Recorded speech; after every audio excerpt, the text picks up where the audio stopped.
Welcome to That's Absurd Podcast, your source for everything hip-hop, pop culture, sports, and more.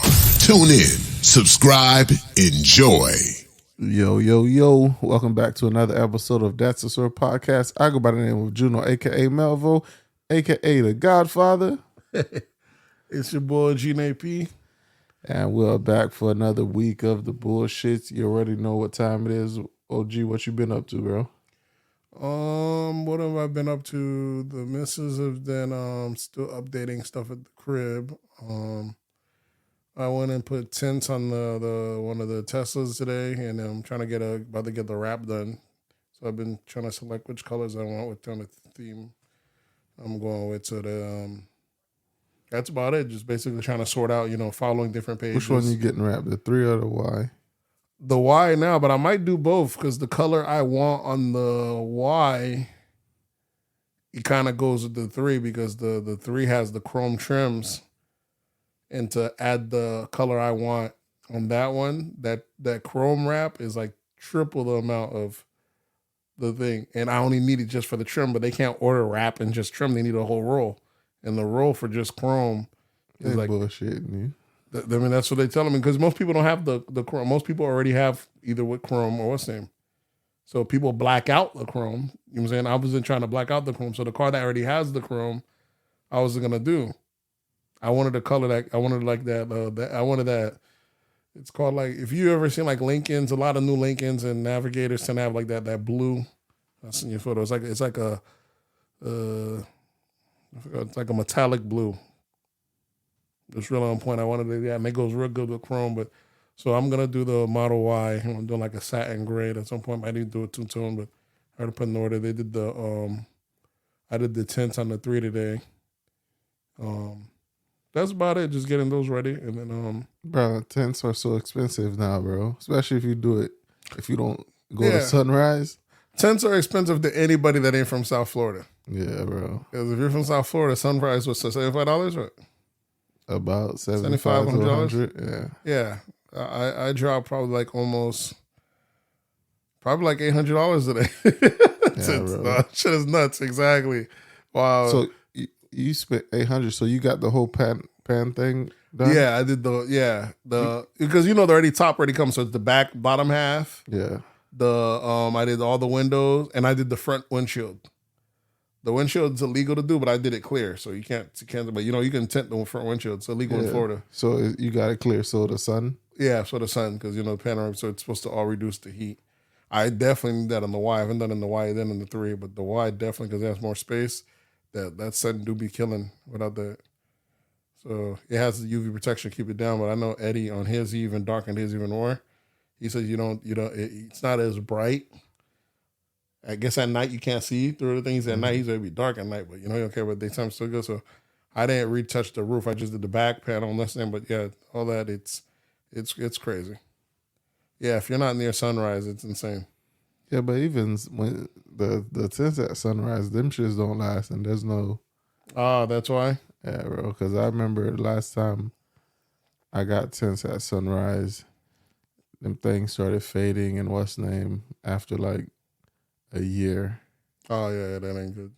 So yep. So that's about it. Getting those ready, and then what is I doing? We did other minor tweaks around the house. I changed out some faucets I had. I always wanted one of those rainfall shower heads. So I changed out my shower head myself. Changed that out.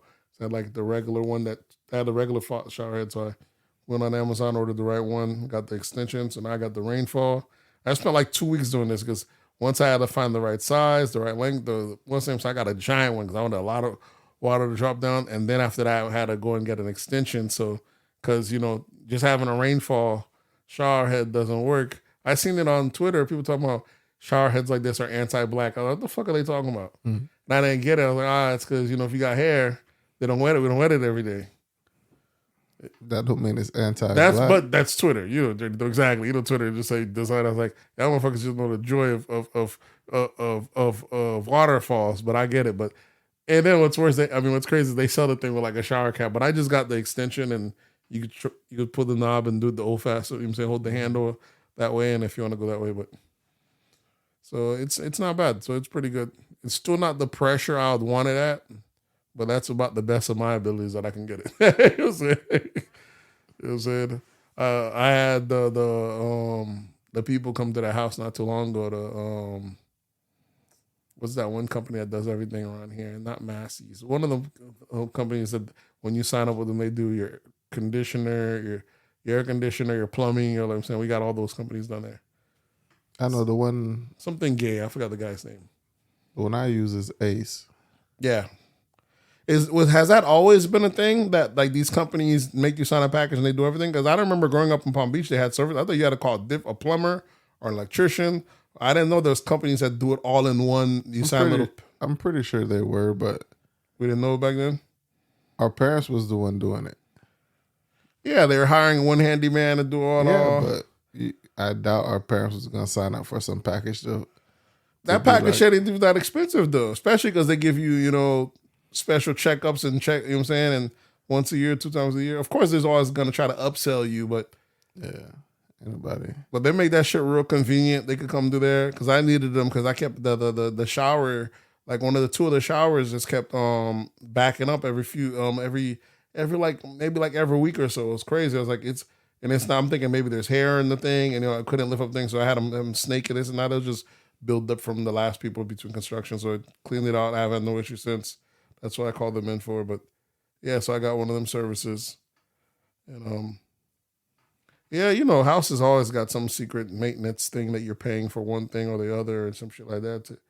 It's definitely, I can see how some people say that houses have a cost. It definitely have a cost, but the dope thing is you can make it completely yours. You know what I'm saying? If you're a handyman, you can do it yourself. But that's true. But I'm just saying there is always something to do.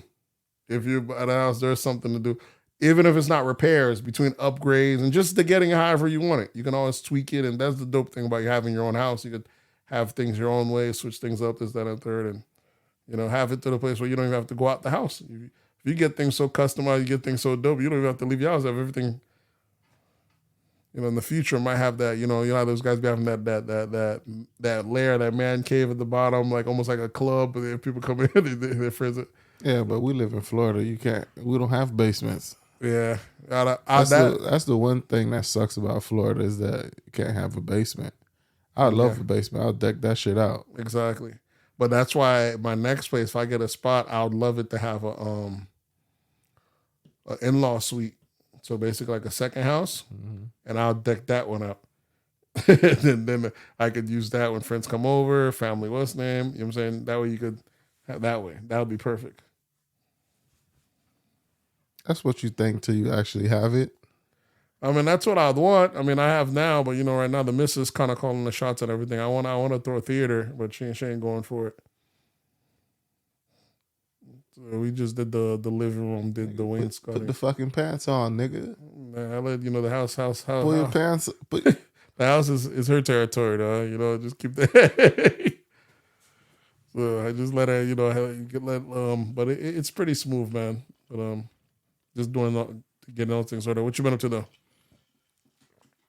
This past weekend I went to my alma mater. Is that how you say it? Alma mater, yeah. Alma mater's homecoming. I went to a PWI, so there was no shootings. Motherfuckers acted accordingly. They was acting normal shit. Football game, went to the game. Enjoyed the game. What else I did? I think that was it for me, bro. Just UCF homecoming. Shit is different, bro. From when I went to college to people that go to college now. How so? You can definitely see the woman liberation. Yeah, bitches out there, cheeks out. These little kids, I mean, hold Nigga, on. I was in college. I was at the school. These black girls cheeked out? These white girls be been yeeked out. Listen. Okay, these black girls now black yeeked out. Girls, cheeks out. I'm like, what the fuck happened? I was like, where was all these bitches at when I was going to college here? Yeah, it's wild now, man. When I tell you double cheeked up, ass out, I'm like, whoa. The chicks were a lot more conservative when I was in college. But you talking about damn near 10 years ago or a little over 10 years. Yeah, I mean, it's definitely the that's got to be one of the things I'll put on there for today for hip. What should I put that? The question of the week. Yeah, you could put if you got a question of the week. Yeah. You know, nobody sent nothing. Gray sent it. He didn't send in a question. He sent it through text. Yeah, he did. Look at it. He said my question of the week is check it in a group message. Oh, okay. Yeah. Well, shout out to Gray for sending something in because these motherfuckers that listen ain't shoot a text or nothing. I'm like, Jesus. But shout out to the folks that listen to us on a weekly basis. What else we got? What else did I do this weekend? I feel like I did something on Sunday, but I don't remember. Now I think Sunday was a throwaway day because I was super exhausted from homecoming that one day because I didn't even do all the homecoming activities like parties and stuff like that. Who'd you go out there with? I went out to the game. It was me and JD. You gotta call me when you're doing these things though. 90% chance I'm not gonna go. Exactly, but I might go though. I don't be if I'm not doing anything, I'm free. Just give me the opportunity to say, you know what I'm saying? At least text me. Because if I ain't doing a goddamn thing, I'm like, let me get the hell up out of here. Because sometimes my weekend just be going right by, especially if I ain't doing nothing. Like, yeah, maybe next time I'll hit you up if we decide to hit up another game before the year's over. But it was a good game. UCF pulled it out for the last 4 minutes, got the win. So, who are they playing? UCF versus it's always the same team, right? Cincinnati. Okay. Go Cincinnati this year. But I might go to the UCF versus USF game, which I don't know where it's going to be. I think it's going to be I hope it's in Orlando. If not, they rotate I'll let you know. Yeah, it's usually between that's like UCF's biggest rival is the USF. When do they do that? Which one? Okay, which one has the classics? That's coming up this week, like in 2 weeks. Orlando Classic. Yeah. Is that versus the same team every year? Yeah, that's Bethune-Cookman versus FAMU. Okay, yeah. So, but the UCF USF game it's usually the day after Thanksgiving, so on that Black Friday. Okay. Damn. So people go to Thanksgiving and drive all the way back up. Nigga, Thanksgiving. You don't go to Thanksgiving, nigga. Thanksgiving's at your house. But you saying are they going to the game or something? You're already at the house. People that aren't from Orlando, there's always a massive tailgate and stuff like those things. So that means people must be coming and doing their Thanksgiving. It's usually people that most people that's gonna be there are from the Central Florida area, so Tampa or Orlando. So it's not that much of a drive. You're talking about like an hour drive. Oh, okay. From here to Tampa, so it's not that bad. Hopefully it's in Orlando. If it's in Orlando, I'm definitely gonna go. But if it's in Tampa, we're gonna have to see about that. If you're going? Yeah. What you doing for Thanksgiving this year? Same thing, going down to Palm Beach. We try to make it in Central Florida, like I told you, but my mom wasn't able to make it, nor was Mark's mom, so we're gonna go down and do it at my sister's house again. But I want to start getting a Central Florida thing going. I either want to do one thing either at my crib or something, or maybe we could do it real big or something where we could either Airbnb or do at one of these resorts. You know, they have the thing. Mm-hmm. And, we could get everyone, because we already got it. We got a good number of folks in Central Florida already. So that's going to be late. And then we have all these people in Palm Beach that come up. Yeah, but I guess Airbnb would probably be best. Mm-hmm, definitely. Because you get one of those like the one Diddy had, the massive ones. That has like 10 rooms for people to stay in and shit. Exactly. They all could come in. Because, people, you don't really want to drive after Thanksgiving all the way back home because you know how black folks do Thanksgiving. Exactly. Dinner starts at like 7 p.m., 8 p.m. and shit. So it's not ideal to have to travel for that. Yeah, definitely. Ready to get his attorneys? You got it. How are we gonna do it? You get into the question? No, the questions are what's the name, right? The question usually last time we did the question first. Are we asking the fans the question, or are we answering? Someone asked us. You the one that said someone sent something in? Gray did send one in, and I do have a question. But Gray sent one in on, what was it at? It should be the one with me, you, and Gray, the text, the thread. What is it? That's a certified.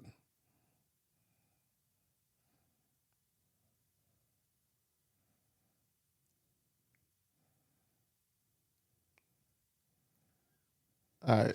He said, yeah. He said, this question of the week is, married or single, any better between relationship? Doesn't matter. I don't understand the question. I clearly said question format. I mean, he just texted in, you know? I don't know. I don't understand it. For this week questions, it's yeah, he said it's married, but I guess is married or single any better between relationships, or doesn't matter? I guess is that the question? I guess does it matter if you're married? I don't get what you mean. Is it married or single? I mean, is it married or dating? What could he mean? Is married or single? I'm assuming he means married or dating. Is there a difference? I clearly told you I don't understand the question. I'm trying to get some clarification. Yeah, I'm guessing he means does married. You know, some people say that stuff. If we're not married, I'm single. Shit like that. People throw shit like that. So maybe he means like that. Does that make a different relationship? Yeah, it makes a difference in relationships. It definitely makes a difference if you plan on having kids. If you plan on having on kids, the man side, yeah. If you're gonna have an estate, it makes a difference in general. It's what makes a difference if you take marriage serious. If you don't take marriage serious, it don't make a goddamn difference. But if you take marriage serious, like men tend to do, because men kind of be the one dragging their foot to get married. But when we decide we're getting married, we make a commitment, we hold it to high regard. So yeah, it means something. You feel like you're in something new, at least for the beginning. You're like, you feel like, that it's another level. You're holding shit down, you're doing your part, you know what I'm saying? It's a life, it's a new system. But did you feel any change after being married than when you were dating? Yeah, in a sense, this isn't your girlfriend anymore. And how fast was the change? Was it like immediate? Like next day, your wife switched it up on you? It was like, oh, you mean that people changed the attitude? I felt like the relationship, like, because you're almost like in that honeymoon phase already when you're in the relationship, when you're married, when you're first married. At least I don't know how long that is, maybe a month, 2 months, whatever it is. And then it might revert back to a regular relationship feel again. But I'm just saying. But now it's still a bit more of a commitment. But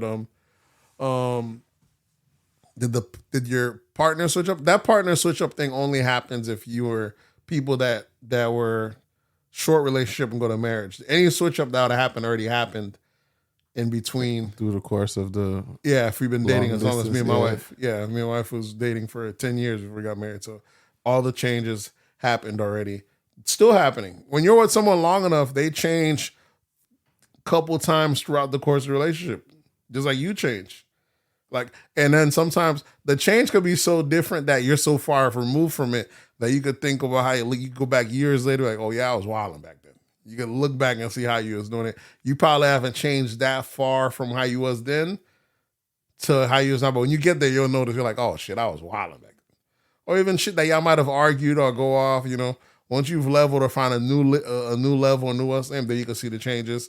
And the person still could be changing and you're just not there yet and you just got to go same, but it's just, people are still changing as we grow and be more adults and try to find yourself and all that stuff. It still changes are happening. Yeah, I don't know. There's the change of automatic. Well, you're new to it. There's the change of when they become parents. The women definitely have a change. Maybe the guy don't, but I know for sure there's a change when that motherhood light comes on. I suppose, but I guess the motherhood changes. That's a big. Yeah, that's a big difference. But as for, God damn it, Siri. As far as dating and relationship, I guess it's like you said, it's based on how long you were dating before you got married. Because I put the wife on a decade plan, a 10-year plan, I call it. So the decade plan, you really. The change came already along in it. Yeah, there's really no difference from when you were previously dating to when you actually get married and then following. So not only I've been married for how long now? About 18 months? Yeah. Somewhere around there. So but that day I got the baby. So that you said you're not feeling a little bit of the change in that, and then not necessary. I don't know. I don't know if I'm just not paying attention. the changes they're subtle. They happen with each kid. It's like I don't want to say you get into a rut or anything like that. You basically how you see how a lot of folks how they say, oh, this is like normal life. I'm saying how you see how they portray normal fatherhood or couples in TV. There's a reason why it's so generic. You end up falling into that in that sense. You end up being almost like the couples on TV. Or just, hey, I'm picking up the kids. Like your routine just becomes so simple. Routine is definitely what's that? When y'all both single, y'all didn't have it wasn't like that. Ain't no routine. Life was a little bit more, hey, I'm out today. Hey, what you doing? It was always, hey, what you doing today? Ain't know what you doing. Everybody knows what people's doing when you have the kids, and it becomes more and more routine, more and more routine, more and more. You know what I'm saying? Especially if you're not actively trying to go out and do stuff, you gotta imagine a lot of people don't. Their life just becomes work, kids, sleep. Yeah, that's my life, bro. But you guys, at least, y'all take an effort. Y'all have date nights. Y'all link up with other people. You know what I'm saying? Because y'all a little bit older. Y'all make it make sense. Date night. But maybe, y'all don't even have the date night, so y'all still linking up. Yeah, I mean, the missus, make sure you do that. That's the other thing. And we just started, we used to just do family things, but now we're at the age where you can leave the kids at home by themselves. Yeah, I got a 16-year-old. She can watch them, but they're also at the age where they're not trying to hang with the parents like that. I'm saying my oldest ain't trying to be, you know what I'm saying, family trips sometimes, but other time they just want to be on their phone anyways. They don't want to do what we're doing. So, we might do a day night, they just chill at the crib. So there's that. But yeah, most folks just get in a rut, and in a sense, they just get in a routine and just work, and boring. I don't want to say it's boring, but it becomes a routine without you actually intervening and making an effort. It could get very dry in a sense, or very, you know what I'm saying? I guess. Yeah. But I still don't understand the fucking question, bro. Is there a difference between you're married and you're single? I'm saying both our answers seem like it's only a difference based on how long you were between when you were in a relationship to when you're married. If it was short, like how a lot of folks do, let's say like let's say like what these white folks do or how they show on TV. Let's say y'all only dating for a year, 2 years, and then you got married, then there's gonna be a difference because you're gonna see the change there. But if y'all dated for a long time, you're not gonna see a big difference.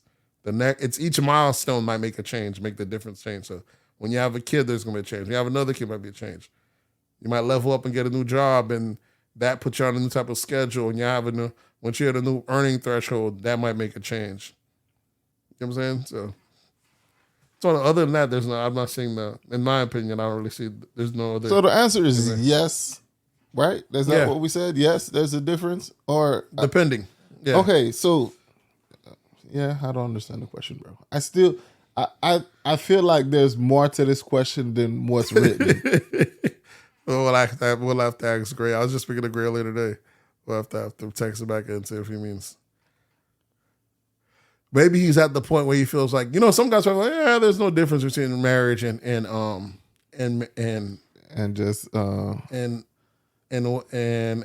just dating. But there's definitely a difference depending, like I said, that's depending coming where you're from at. A married man. Yeah, but he might need his next threshold. Him and his wife together. Maybe when they have a kid, that's the next threshold. Maybe when they both move, if they move to another state, even moving to another spot together. They did all that. He can't tell me there was no difference between that jump to that. So imagine now, each time, even when you move to a whole new state together, that's a whole new thing. That's a whole new change in that aspect. So like I said, each milestone will make a change. But if you're living in the same thing day in, day out, then you won't feel the change. If y'all just same city, like most people be stay at home dating, they'll just get in the rotation. There's no change. You know what I'm saying? Yeah, I just feel like there's more to the question that we're not answering because it was very vague. So we'll get clarification from that. From Boy Gray. Boy Gray.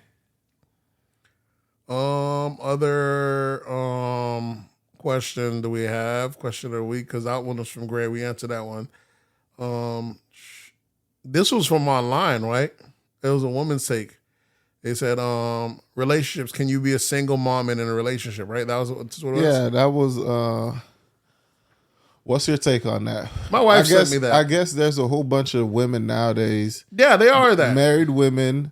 My wife sent me that, because you're in a relationship, but you're a single mom. Yeah, that's true. It happens. My wife sent me that. She's like, I told you. That's like, listen, every woman feels like they're a single mom. That's a given. This is what I don't understand. It's an insult to single mothers. That's what I'm saying. It's really an insult to single mothers. And that's what I'm saying. Every woman feels like a single. That's the battery pack they put on women's back. Is? Every those women that are in relationships and say they single moms, they feel like single moms, it's because they never been a single mom. Exactly. Bitches that been single moms and now in a relationship with a man and have kids, they know they not no damn single moms, because you're never gonna hear a single mother says some bullshit like that, or a woman that was previously a single mother and is now in a relationship with a man and have kids. But gonna say all the women's championing saying I was a single mom, I was in a relationship, I was a single mom. I'm like, there's deadbeat dads that's not doing absolute nothing. These aren't can people consider deadbeat dad. These are people in relationship. So what I'm saying is there's women that had left deadbeat dads and said that they said they were single in a relationship, so I'd rather be single myself. In a sense, they treat it like that. In a sense, you know what I'm saying. And you have all these other women that are currently in a relationship agreeing, oh yeah, trust me, I trust me. I know people that's like that. That's saying they're single in a relationship. I'm gonna say I beg to differ. Because everyone feels that because being a parent is a job.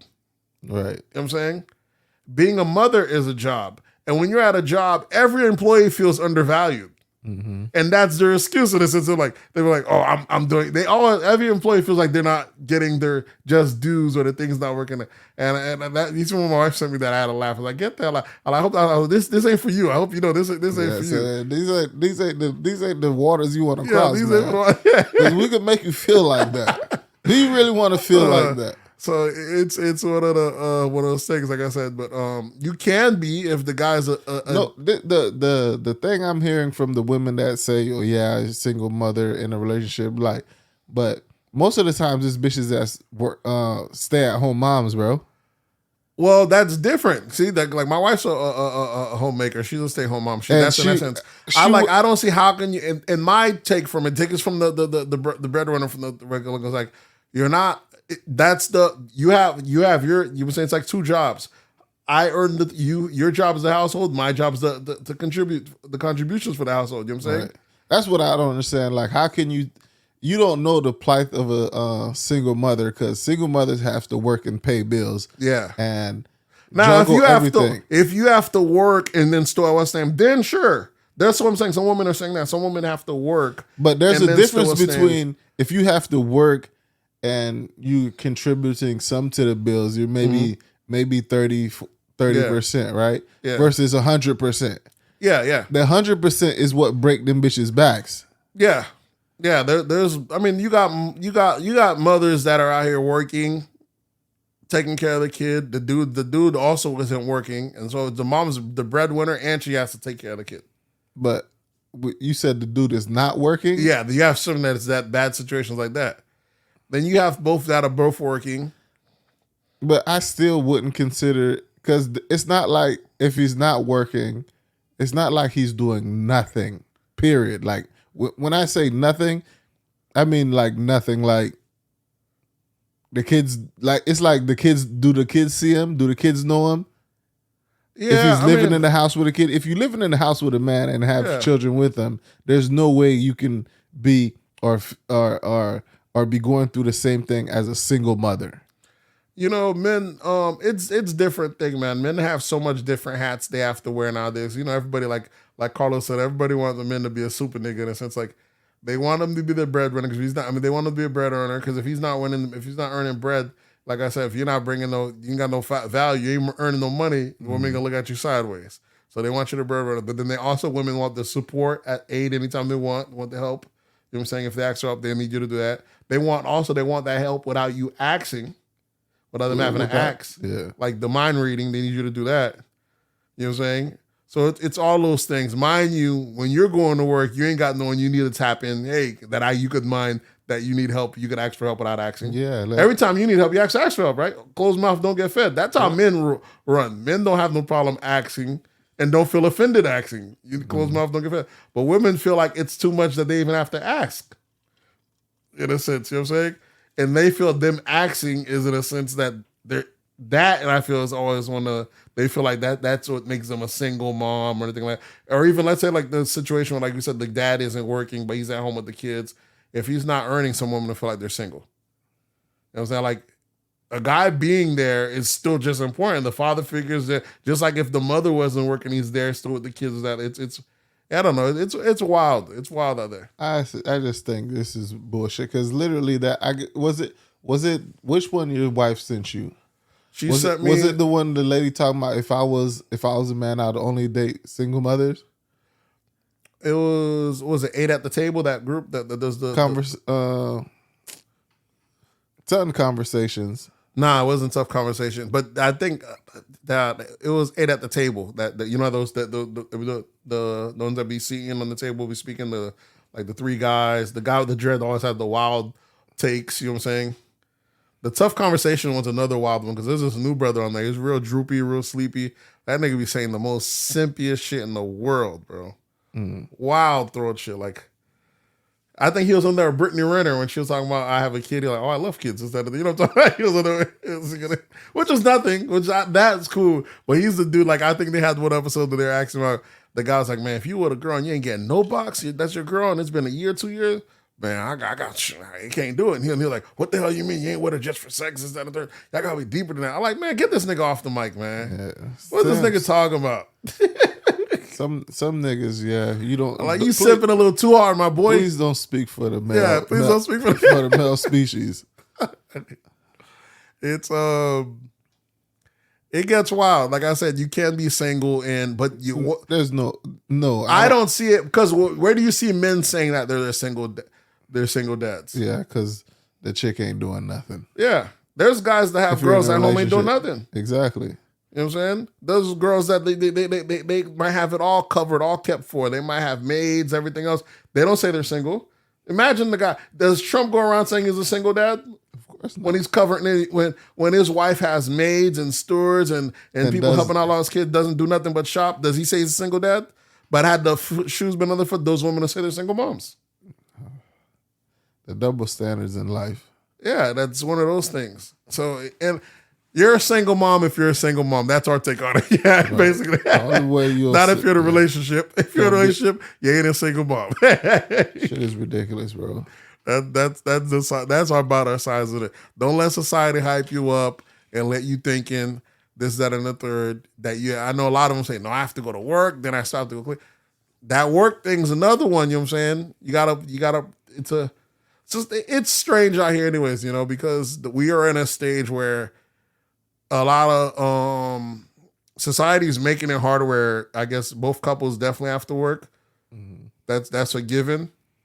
But, you know, maybe I guess you have to level it off and maybe make it make sense. But then you also have like the very career-oriented one. Like, you got to put what you decide to put forward. Because a guy might be like, I'm going to work, I'm going to do this, I'm smashing these goals, and I got someone else to watch the kids. But if y'all both like that, something's being neglected. You know what I'm saying? Or you decide to be like, someone's going to fall back. You know what I'm saying? Generally, it's the guy that's going to be, I'm trying to do this, that, and the third. And if you on that too, or if you want to pick up the second, then you're going to say, well, you know what I'm saying? It's just one of those odd things. That's how I look at it. Another fucking obstacle that feminism, like in a sense, has put in relationships. In a sense, feminism does a lot of things. Feminism plays 2 roles, man. Feminism, the way y'all look at feminism, that it tells women that they can work and do anything they want, it also makes women that don't work feel like they're not doing enough. Because they have to look at these other women that are smashing goals and this, that, and the third, and they feel like, oh, maybe I'm not doing enough. Like, you're doing this your job. Don't worry, they have to go to work. Don't feel like they got a one up on you. They working. Everyone has a job. This is your job. That's it. Everyone has a different thing.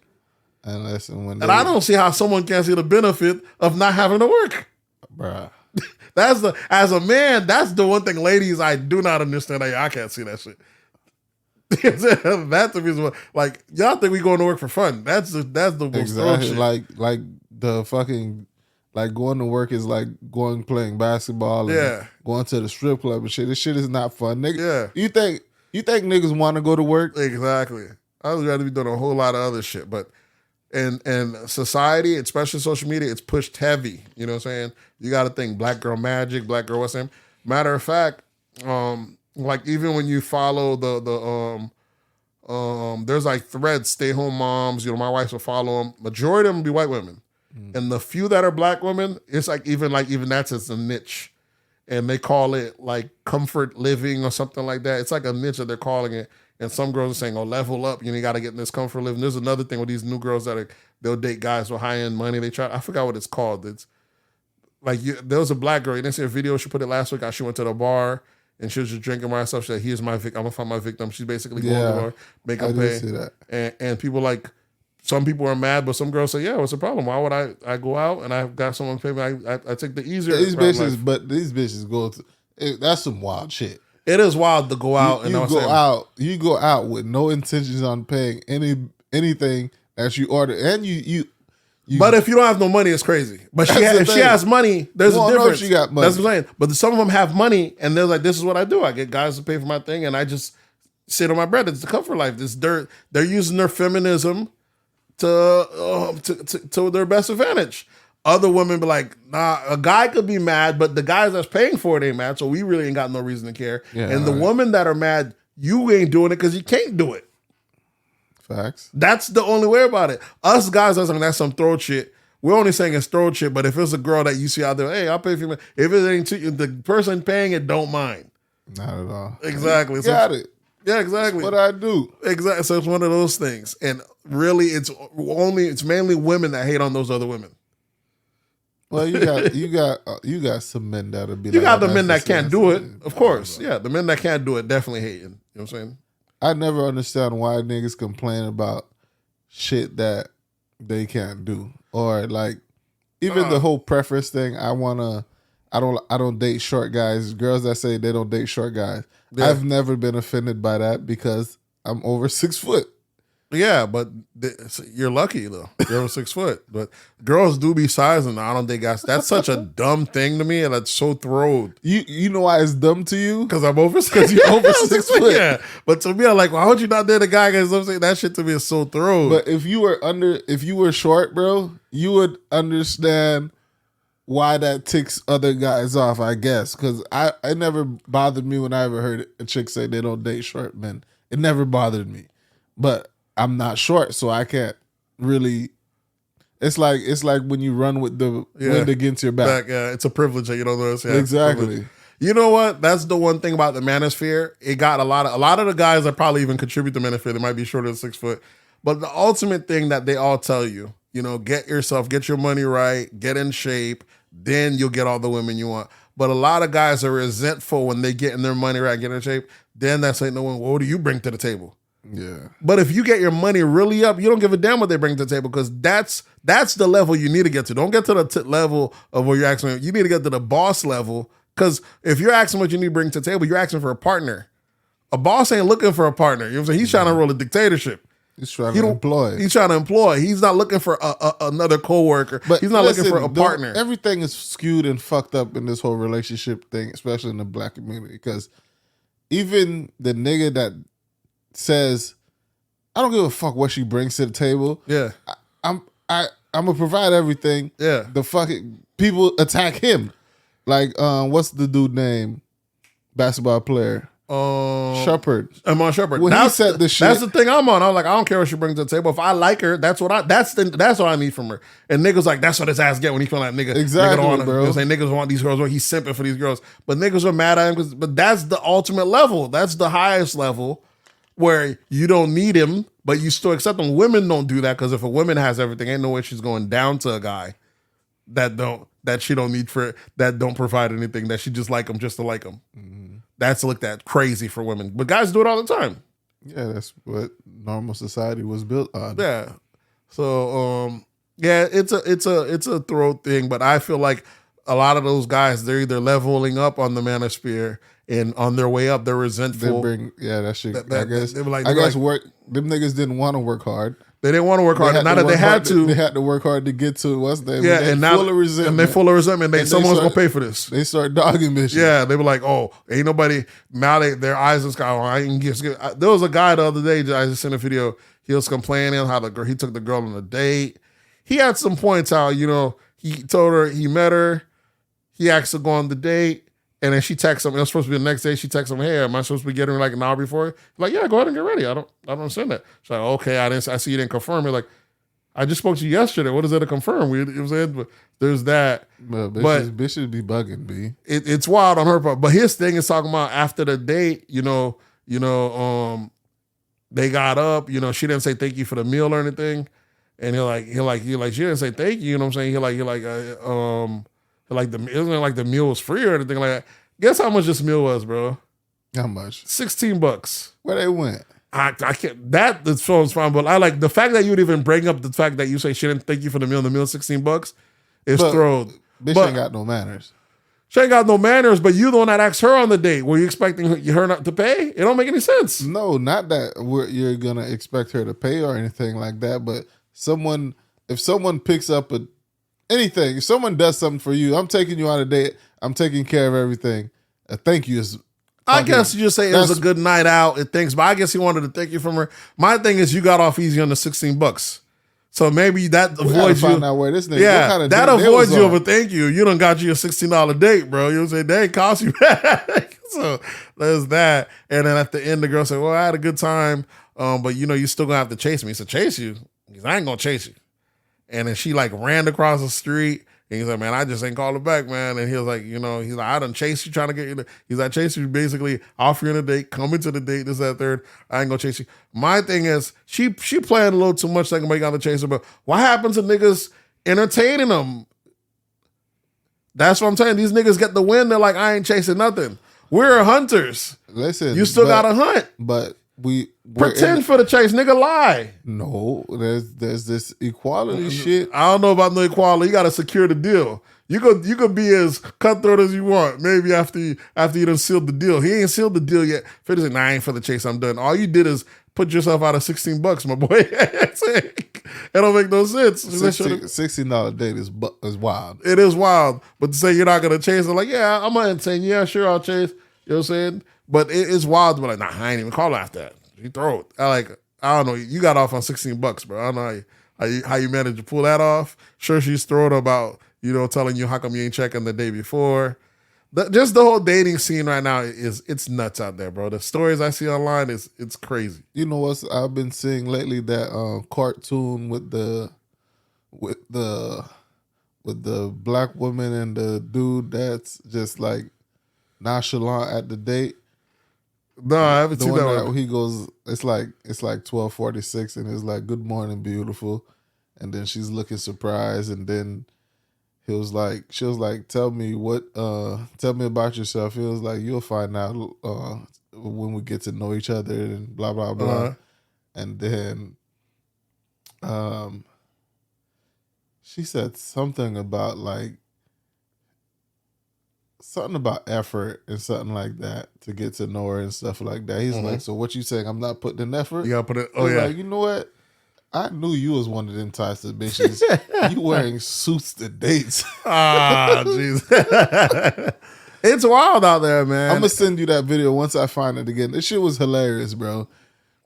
It's wild out here, and a lot of folks are letting social media set their standards.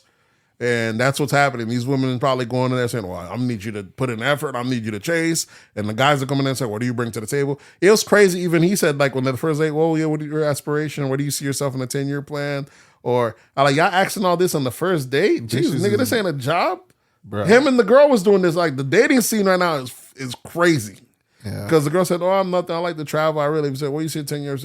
I'd rather just be I'd be retiring and not doing that. She's like, what do you like to do for She said, I don't like to do that. I like to sleep. And like, she's lazy. He's like, I don't like sleeping. He said, I go to sleep looking forward for the next day, but liking to sleep, there's some people that like sleeping, bro. It ain't that deal. It ain't enough for you to throw the whole person. I hate sleeping, but I don't throw people away for it. Like you're sleeping. I hate sleeping, but there's some people that like sleeping. You know what I'm saying? Some people enjoy sleeping. Some people like comfort and relaxation. But For him But to say, listen, that's not something you tell people you like. You might enjoy sleeping when it's time to sleep, but like if I ask you what you like and you say sleeping, I don't know. He just said that. do you not have a life? If anything, sleeping? that must mean you're boring. But I don't mean you ain't about nothing. He made a crass judgment. It's crazy. Those motherfuckers that work hard and outside of working, all they do is sleep. That's what they like doing. Like, damn, bro, you don't do nothing but go to work and sleep. Those niggas are like that. And they're like, yeah, that's what they do. They like sleeping. There's some people that like doing that. On their spare time, they get off work, they might play a game or two, nigga, it's KO time. I fight to sleep. The niggas don't fight to sleep. They roll into the sleep, nigga. So there's some people like that. So, but the dating scene is so crazy. I'm thinking the dating scene about this whole what do you see yourself in 10 years, blah, blah, blah. Mm-hmm. I think that's because these bitches are old. But the guys are asking that too. So both are old. They're definitely both old. Yeah, because these are 21, 22-year-old people. No, these are like, yeah. These are people in their 30s. Yeah, or at least 26. 26 and up. Yeah, exactly. Yep. Starting to dating around, dating new people. Like, yep. I always tell people, bro, if you don't find your wife between the ages of 22 to 25, mm-hmm. that shit's gonna be super difficult dating. That might bring me to our next thing. I don't want to forget the next question I have, but that kind of brings me to the next thing. Just on Twitter today, there was a thread I seen which was fucking crazy. They said black women got okey doked by the feminist stuff. They're told spend your college years traveling, not tied down, having fun, studying, keep your head in the books and finish. While white women, if you go to predominantly white school, they tell their girls, they said find your husband in school. You're going to college to find a husband. Exactly. You're not going for a degree. Yeah, if you get a degree, find your husband. If you get a degree, that's a bonus. Exactly. You're going for a husband. I was like, I didn't know that. And I looked at it, the thread kept going on. And then you seen like another thing. They showed white girls that if you want to get married, go to nursing school. There was like at least 15 white girls that just showing different rings. Bang, bust down, bust down. Like, damn. I didn't realize that. So I guess in college is where you're supposed to be finding your mate. Bruh, if you don't find nuts. If you wait till after college to find your mate, the things pickings turn crazy. Are slim. And everybody's fucking crazy because everybody has trust issues after college. Yeah, the shit is nuts. I didn't know that. And I was like, damn, I did not know that. And then it showed me two things. It was like, and black girls like, yeah, it's true. You see these white girls, they even know what areas in the campus to go to where the guys are at. They even know, they send these white girls going that, but they go to hunting. You know what I'm saying? They know they trying to find that husband. And these black chicks, these black girls about having a good time, having a fun. They're told the difference of stay in the books, don't fail. And they're sold a different bill than these other motherfuckers. They're led astray. I didn't know. I like, damn, this shit is crazy. I did not know that. And now you have this big men versus women after the age of 27 or 28. Black women are having problems finding men. It's because, bitch, you didn't find your man when you was in going through all this education. Look at the white women, okie dokie again, because the white woman might be divorced by the time she's 40, telling, oh, don't get no man. You don't need no man, girl. You can do it by yourself. After she done got her money from her first marriage, and then talk about saying, knowing that she could probably get married again even at 40. But that's the thing. How often do you hear white women saying, I don't need a man? They don't say that, but they'll be divorced. I understand that, but they'll be divorced. And the divorce can't say, I'm strong, independent. And every time you say white women say they're strong, independent, it's usually after divorce. Of course. Yeah. You know what I'm saying? Black women go out the gate saying that. White women say they done had the husband. Right after high school, them bitches say that. Yeah. They done after white women already done got the husband, got the half the split, half his income. Then now got the husband, got the kids, got all that bullshit. Got half the bread. Out the way. Cashed out half of it. They're like, I'm independent. You know what I'm saying? So that's different. While you getting off the muscle, and then now they're telling you in the back, and you don't need a man. Like, they playing you, bro. They done got both benefits on either side. Bro, I'm telling you, like, the whole mind fuck of black women, that this whole I'm independent black woman type shit, that shit is not beneficial to the black race. I mean, lots of shit isn't beneficial to the black race. That's not beneficial. For years, the whole single pimp culture to the black men was not beneficial. The fact that men in general, black men in particular, are so afraid of marriage is crazy. Like we always treat it. We're not even afraid. We were like, I'm gonna get to it, and I get to it. I'm still having fun. You know what I'm saying? We feel like we have to, like, they gotta drag us out of it. But for what? All we're doing is wasting a lot of time, and a lot of times you're wasting a lot of time. You're wasting a lot of a girl's time, because half the time you might not even be with that girl, and by the time we're ready, it could be the next one, and that one you was with before, you done fucking blew her clock out, dog. Yeah. And that's that fuck shit. But that's why. But this is why. That's why the trust issues come from, because you're a boyfriend and girlfriend with her all throughout college. And y'all done broke up and didn't marry her, and then the next one you with, you're like, because now you are ready to get married. It don't make sense. It's unfair that we shouldn't be rushed to get married. You know what I'm saying? Well, it's better when we choose to get married. That's what I'm saying. So when we choose to get married, you're like, okay, now I'm in the right mind. I'm with this person that can make it work.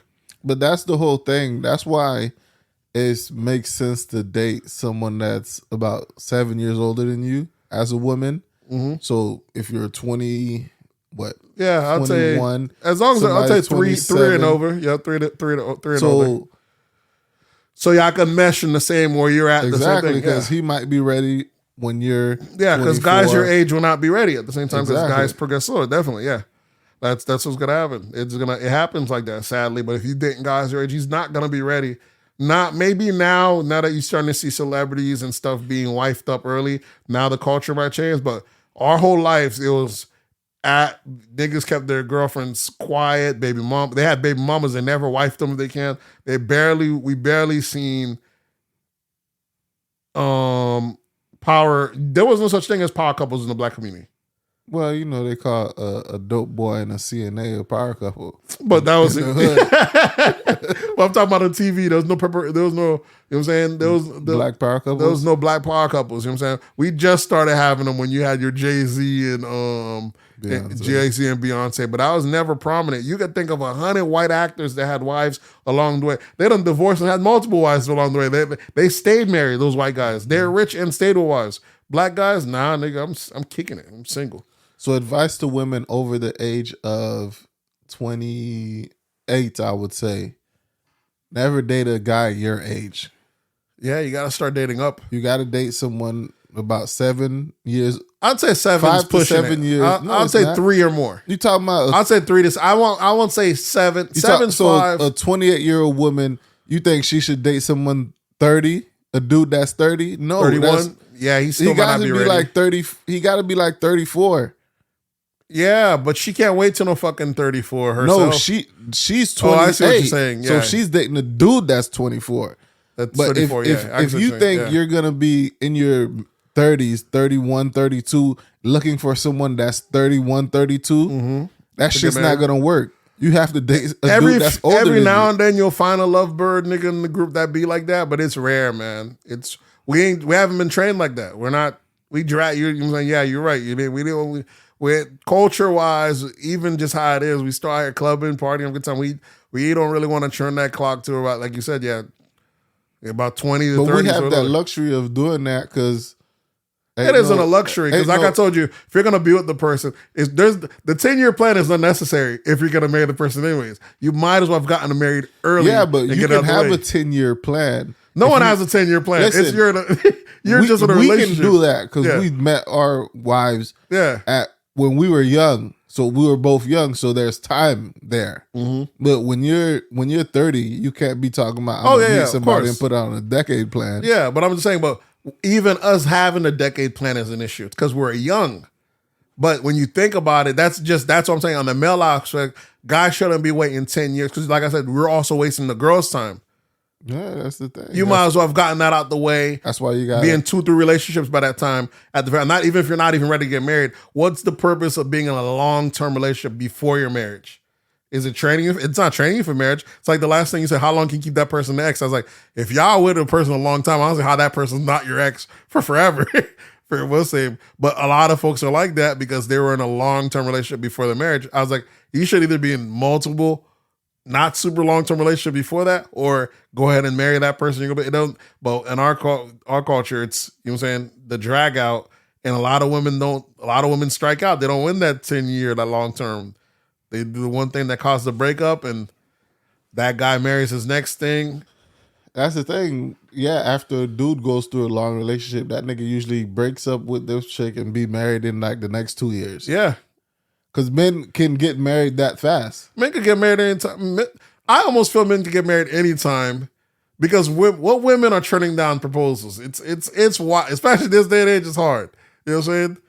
If she's dating you and y'all actually like each other, I almost feel like you can propose. She gonna say yes. Yeah, that's what it is. It's wild. That's how I always feel like what men are trying. So it's just the men that's holding on to. I don't know if I'm ready to have everything. It's wild, man. And the good dudes that marry quick, only men that marry quick are niggas in the military, niggas in the service. Yeah. Them niggas are they because it benefits. And they do it for financial benefit. They pay you more, and they have a super high divorce rate. And they girls, stay dipping out on them. And you know what I'm saying? They're always I told you so story to us, the single guys. That's like, I don't know, homie. You know what I'm saying? So it's a wild thing. Black folks definitely got the cards stacked against us. And then you have this new thing where you got women saying, I seen online, you have some women saying, well, I don't even know if I want to get married. I just want to, we could just co-parent and he do him, I do me. Like you over here wanting to bring kids into a single parent household is fucking nuts. Yeah. I don't know, bro. These black culture is backwards, bro. But then there are guys they won't say that they don't want to marry. I don't know any guys that say they want to get married. Guys might say, yeah, man, I'm trying to be single forever, shit like that. But guys do have a certain preconceived notion of who they want to be raising their kids. They may not want that to be the wife. See, guys still have the thing of who they want to have fun with all day long, and they still want a different type of woman to raise their kids.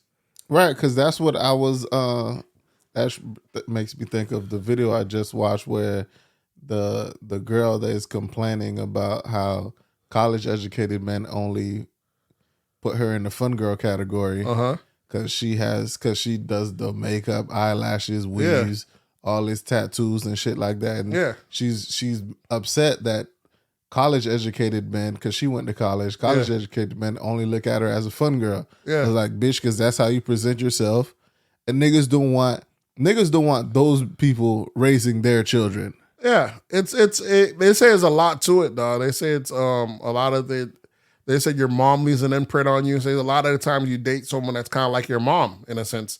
There's different attributes and like that. You're not gonna find someone that fun just to be out with, just that wild stuff. Some guys you're not programmed like, I don't think she's gonna be I don't know what it is. I don't know. It ain't like we going out and saying we want this one to have our kid, because guys ain't trying to have kids. You know what I'm saying? But it's wild. I don't know. But there's difference between the fun one. The fun one, you ain't out. You definitely thinking I can see a kid with you. Friend zone. Yeah, so it's one of those things. It's wild out there, man. It's definitely wild. But that's not something we got to worry about because we're responsible gentlemen. Yeah. My last one was for the question that I had this week. That this was one. I hope if you guys could call in. Give me your thoughts on it. I asked it on Twitter today. They after this last week of the death that just passed was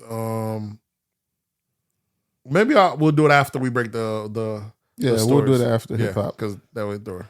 All right, so jump into absurdities. Biggest thing we got in hip hop this week, we know the passing of Takeoff. 1/3 of the Migos gets shot at a bowling alley in Houston. Mm-hmm. Gets shot. First they said it was over a dice game. Then we come to find out it wasn't over a dice game. He gets hit twice. He gets shot in the torso and then in the head. Mm-hmm. Dies on the scene. And of course, the culture we live in, no snitching. So no one is apprehended. No one is the people, they're still looking for those shooters and stuff like that. But what's your take on this whole Takeoff getting killed? It was sad, man, because I'm really into the Migos. You know what I'm saying? Even as they split, I like the Migos all as a group and even as individuals. I like them even as they're broken up. And I was just I was mad that they kind of broke up, but the two of them, the duo, the nephew and uncle, the Quavo and Takeoff. they've been doing some fire work together, and Offset been doing solo singles that are fire. Like he has one with him in Moneybagg Yo. He has one in I forgot what he's been having some fire verses. Like, so even separated the group, I like these motherfuckers is raw. You know what I'm saying? I like hopefully I was always hoping these boys could merge back together. Most groups are just collection of solo artists that come together in what's name. But that's different because then they're family. That's what was dope. You know what I'm saying? Because one of them's uncle and nephew, and I think the other one's a cousin. So they're family regardless. So I was like, they'll get back together at some point, you know. But everybody had that sentiment that they broke up, but they're related, so it's not gonna be long. They're gonna get back together. No one saw this coming, dog. And then when I seen this, I'm like, God damn, man, shit is fucking wild. And this is the member of the group that they never had any drama on the radio, no beef with nobody. The one that barely speaks on interviews. The real quiet one is what people said, the one that has no issue, everyone's cool with, dies. Everyone all the other ones have maybe girlfriend issues, always in the blogs, blah, blah, blah. He's the one that don't speak quiet. He's the one that they say the unknown amigo, but but they got skills. The rapper one, So it's just crazy. The shit is fucking nuts that the quiet one gets shot, and then I like, damn, man, fucking that's you know what I'm saying? This to be expected in hip hop. And then Twitter, like that's the one thing about Twitter. Twitter gets the news earlier than when I already got the whole story to break down. They're saying that it seems to be friendly fire or someone from his own side. I'm like, damn, this shit's fucking. But he was shot twice. Yeah. So the first shot wasn't friendly fire. But the first shot was what killed him. No, the headshot is what killed him. Yeah, wasn't that the first shot? No, the first shot wasn't a headshot because you don't walk around after getting hit in the head, or you don't stumble after getting hit in the getting shot in the head. You usually collapse. Headshot. Okay, we didn't hear about the torso shot till today, but so for yesterday, I heard it was the headshot first. Because if you watch the video frame by frame, you hear a gunshot, and then you see him holding his stomach, and then the camera kind of pivots away, and then when it goes back, he's knocked out on the floor, dying, bleeding from the head and shit. And you see them lifting him. I've seen the whole video of them lifting him up, the blood in the floor. That shit was crazy. Yeah, it's crazy. You know, people online talking about, take this down, how dare you? I always say people like, get the hell out of here. Yeah, bro. That's what I look. We live in the era right now. If something happens in public, the shit is gonna be videotaped and it's gonna hit the internet. I don't mind stuff being on there anyways. Figure. Just don't look at a public figure or not. Don't look. What is this? Don't show shit. I like imagine. That's what I don't understand. That's what white folks try to do to y'all when they try to say erase Black history. They don't want to see these footage of hangings of. Slavery. Any atrocity, motherfuckers want you to not look. If someone wants to be able to look at it as reference, it ain't like it's inspiring people. You know what I'm saying? If you don't want to look away. But it ain't this. Oh, it shouldn't be on there. There's no such thing as it shouldn't be on there. Anything that could be documented should be documented. Imagine the Jews saying not to show pictures of the Holocaust. Exactly. And stuff like that. That's true. And why is that not considered anti-Semitic? Right. So portraying them in that light. Exactly. That's wild, right? That is true. See. But it's one of those things people talking about, oh no, don't show that. Y'all wilding online. Like, just don't be online on that day. What are you talking about not showing? This is the real world. Not seeing the image isn't going to bring the person back. Right. That's how I always feel. I was like, did they die in vain? You don't want to just hear about it? You want it to happen and they just live in your imagination? Or do you want the actual visual? That's just me. Some people are squeamish. They can't look at stuff. You know what I'm saying? That's different to me. I was like, damn, how much of it have you seen? Like, I've seen all sorts of stuff from shootings. You know what I'm saying? All what's the name? I'm not a squeamish person, so I could see all that. Well, I've seen everything, stuff. But I'm saying, like, did you see the video of the shooting? I seen the one with him. I seen the one before with them arguing. Yeah, him walking off. I seen like the stumble, the camera fall over, and then I seen him on the floor, brains leaking, like they're lifting his leg up, and and. Like you see Quavo just give up and kind of like give up though. Like you're like, what the fuck, man? Like he's dead already. Mm-hmm. Quavo was like on the floor trying to put his hand on his head, trying to stop the bleeding, but he was already gone. It was as soon as the headshot happened, he died. And I was like, and why I thought I was like, God damn, why the fuck you niggas couldn't shoot anywhere else? That's what I was thinking. Motherfuckers is hot head. Why when shit go off, y'all aiming for the head first automatically? It ain't the head. But then I found out today that you said that there was a torso. That makes more sense. Because you could have shot for the torso, and as he fell, the next shot was towards the head. They don't necessarily mean they were trying to kill him. I'm pretty sure once the autopsy is complete and they they pull out the bullets, it's gonna be from 2 different guns. One is gonna be the friendly fire one, which I think is the headshot. That's what they said. The headshot is gonna be the friendly fire, but the first one out of the torso is gonna be a different caliber or different bullet. The friendly fire, and I almost feel that's the upside of the story, is that at least he didn't die by someone shooting him, but why was bullets even being shot? Because he was in a fucked up situation. That's the thing. He could have died from the torso shot.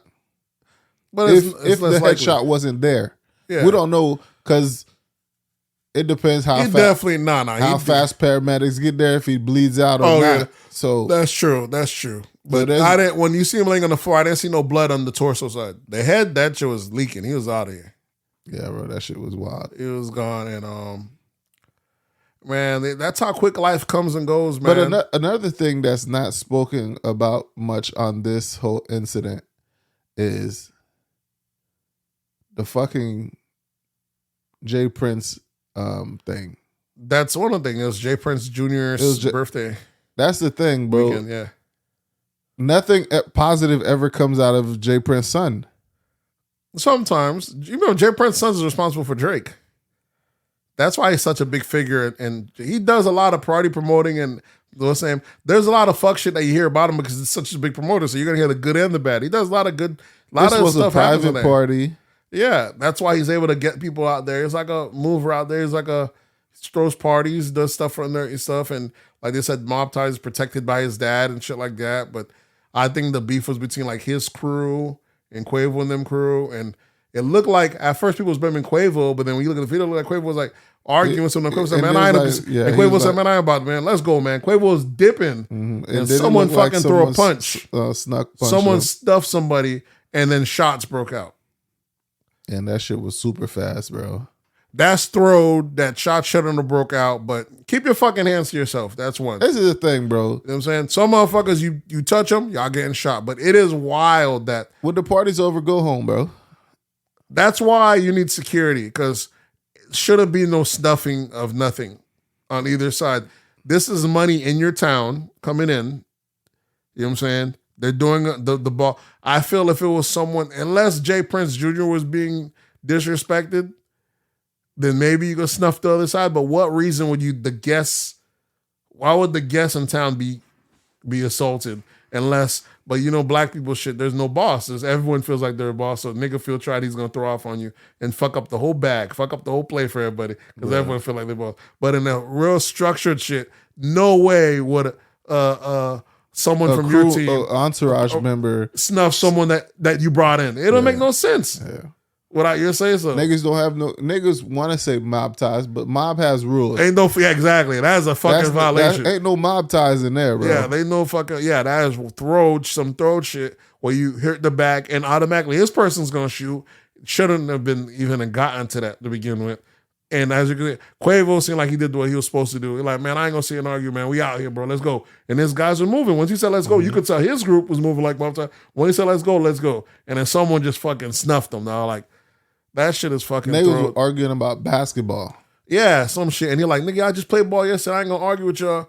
And you're like, man. And then they were out back playing dice game. Listen, as soon as that shit happened, it made me think like Charlamagne said, don't hang with niggas after 5 p.m. Nothing good could come from it, dog. Nothing fucking good could come from it. Because they'll rent it out of a bowling alley, and that's but they're outside the back of the old bowling alley playing dice. For fucking what? That's the thing. Play dice inside the bowling alley. That's the whole thing. Back, like doing some throw nigga shit in the back, dog. In the cut. Takeoff and Quavo is not from Houston. Why are you rolling dice with niggas in Houston? It's in the back too. But niggas be doing shit like that. Like when I was in the studio, Oscar, when he was saying, when he had big celebrities come in the studio like Gucci and all them stuff, because you know he did a lot of when they were going through there. Them niggas would come down, book studio sessions, sometimes not even record. Them niggas would be fucking studio playing dice and shit. Yeah, but and local dope boys coming through, you know, that know what's name. They got money too. They playing dice. Niggas, you'd be surprised. Niggas with money still doing nigga shit. It's Bruh, fucking throwed. It don't make no fucking sense. You're a millionaire. You playing dice with local niggas, dog. That's the whole thing, bro. Like, why? What's the bro? It's retarded, bro. But for those two or for whoever it was, they still do it. This is how you hear like, what's that one dude that he always owe people money? The singer, why something? YK Osiris. Yeah. These celebrities still be acting like they're in the hood. But Niggas listen, those are celebrities playing dice games against celebrities. No, it's their whole crew, bro. You're only hearing that guy because he's the celebrity's putting up the most money. But this is fucking happening. He's losing money to other celebrities. Yeah, that's true. But who knows Quavo was playing? Because that's the thing also, those were the two celebrities there. Yeah. The Quavo and Takeoff. It wasn't a bunch of celebrities. I guess Jay Prince's crew. But you know how it is. Jay Prince's son is not a celebrity. You know how it is when niggas in the hood, man. Especially if you're a celebrity and you getting money. If a nigga get money, he almost feel like, nigga, you ain't don't want money. They feel like they're nigga, I get money too. They almost like a big dog in the shit. And it's one of the things. Like, I don't really know what you could even argue with this guy about basketball over. And he says he want to leave and you feel tried. It's fucking, it's some throw shit. But I feel like, unless they're playing with other celebrities, then all right. But these niggas still be moving like that, though. They still be out here gambling and playing each other in the backyard. They crew be on that wild shit. Like, it ain't no just chilling, smoking, and having parties. Niggas still doing nigga shit. Yeah, bro. That's it, which is fucking throw. That don't make no damn sense. It don't make no sense. I'm like, God, dog, this man. That's why I'm saying you should have just do your show and be right back in the hotel, dog. Were they even performing? I thought it was just like a private party or something. Whatever it is, you have to pay me to get out there. What until I'm ready, rich? I'm at the resort every time I'm coming through my event and dip right back out there. I know chilling outside. Yeah, ain't no let out. Ain't no let out for a private party. I think the parties, they said it was what? They said it was no more than 100 people at this party anyway. It's thorough, man. It's fucking sad. He don't have no kids or anything. He wasn't married. So maybe that money will go back to his family and some stuff. But that shit is crazy. Yeah, you would never expect him to be the one out of those two to be killed. Mm-hmm. Maybe that'll make the other two get back together. Because, apparently Takeoff was the one. Not Takeoff. Which one died?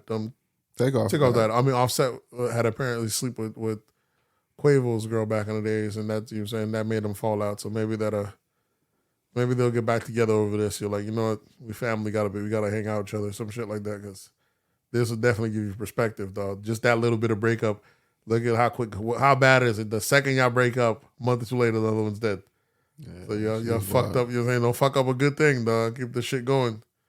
I'm pretty sure if they were still riding with three deep, shit would have probably played out a lot different. But when it's your time no matter what. Yeah, especially if it was a freak accident because it was his own. Yeah, especially because it was his own homeboy. That's why you gotta have security. You gotta have the security, dog. You can't be your own people shooting and misfiring and shooting by accident. I had a nigga die like that. What was it? A year or something ago? What happened? Went to the party with his homeboy. His homeboy was getting into a tussle, and he just turned around and started shooting. Killed the nigga that he came with. Fucking moron. So I hate hotheads, dog.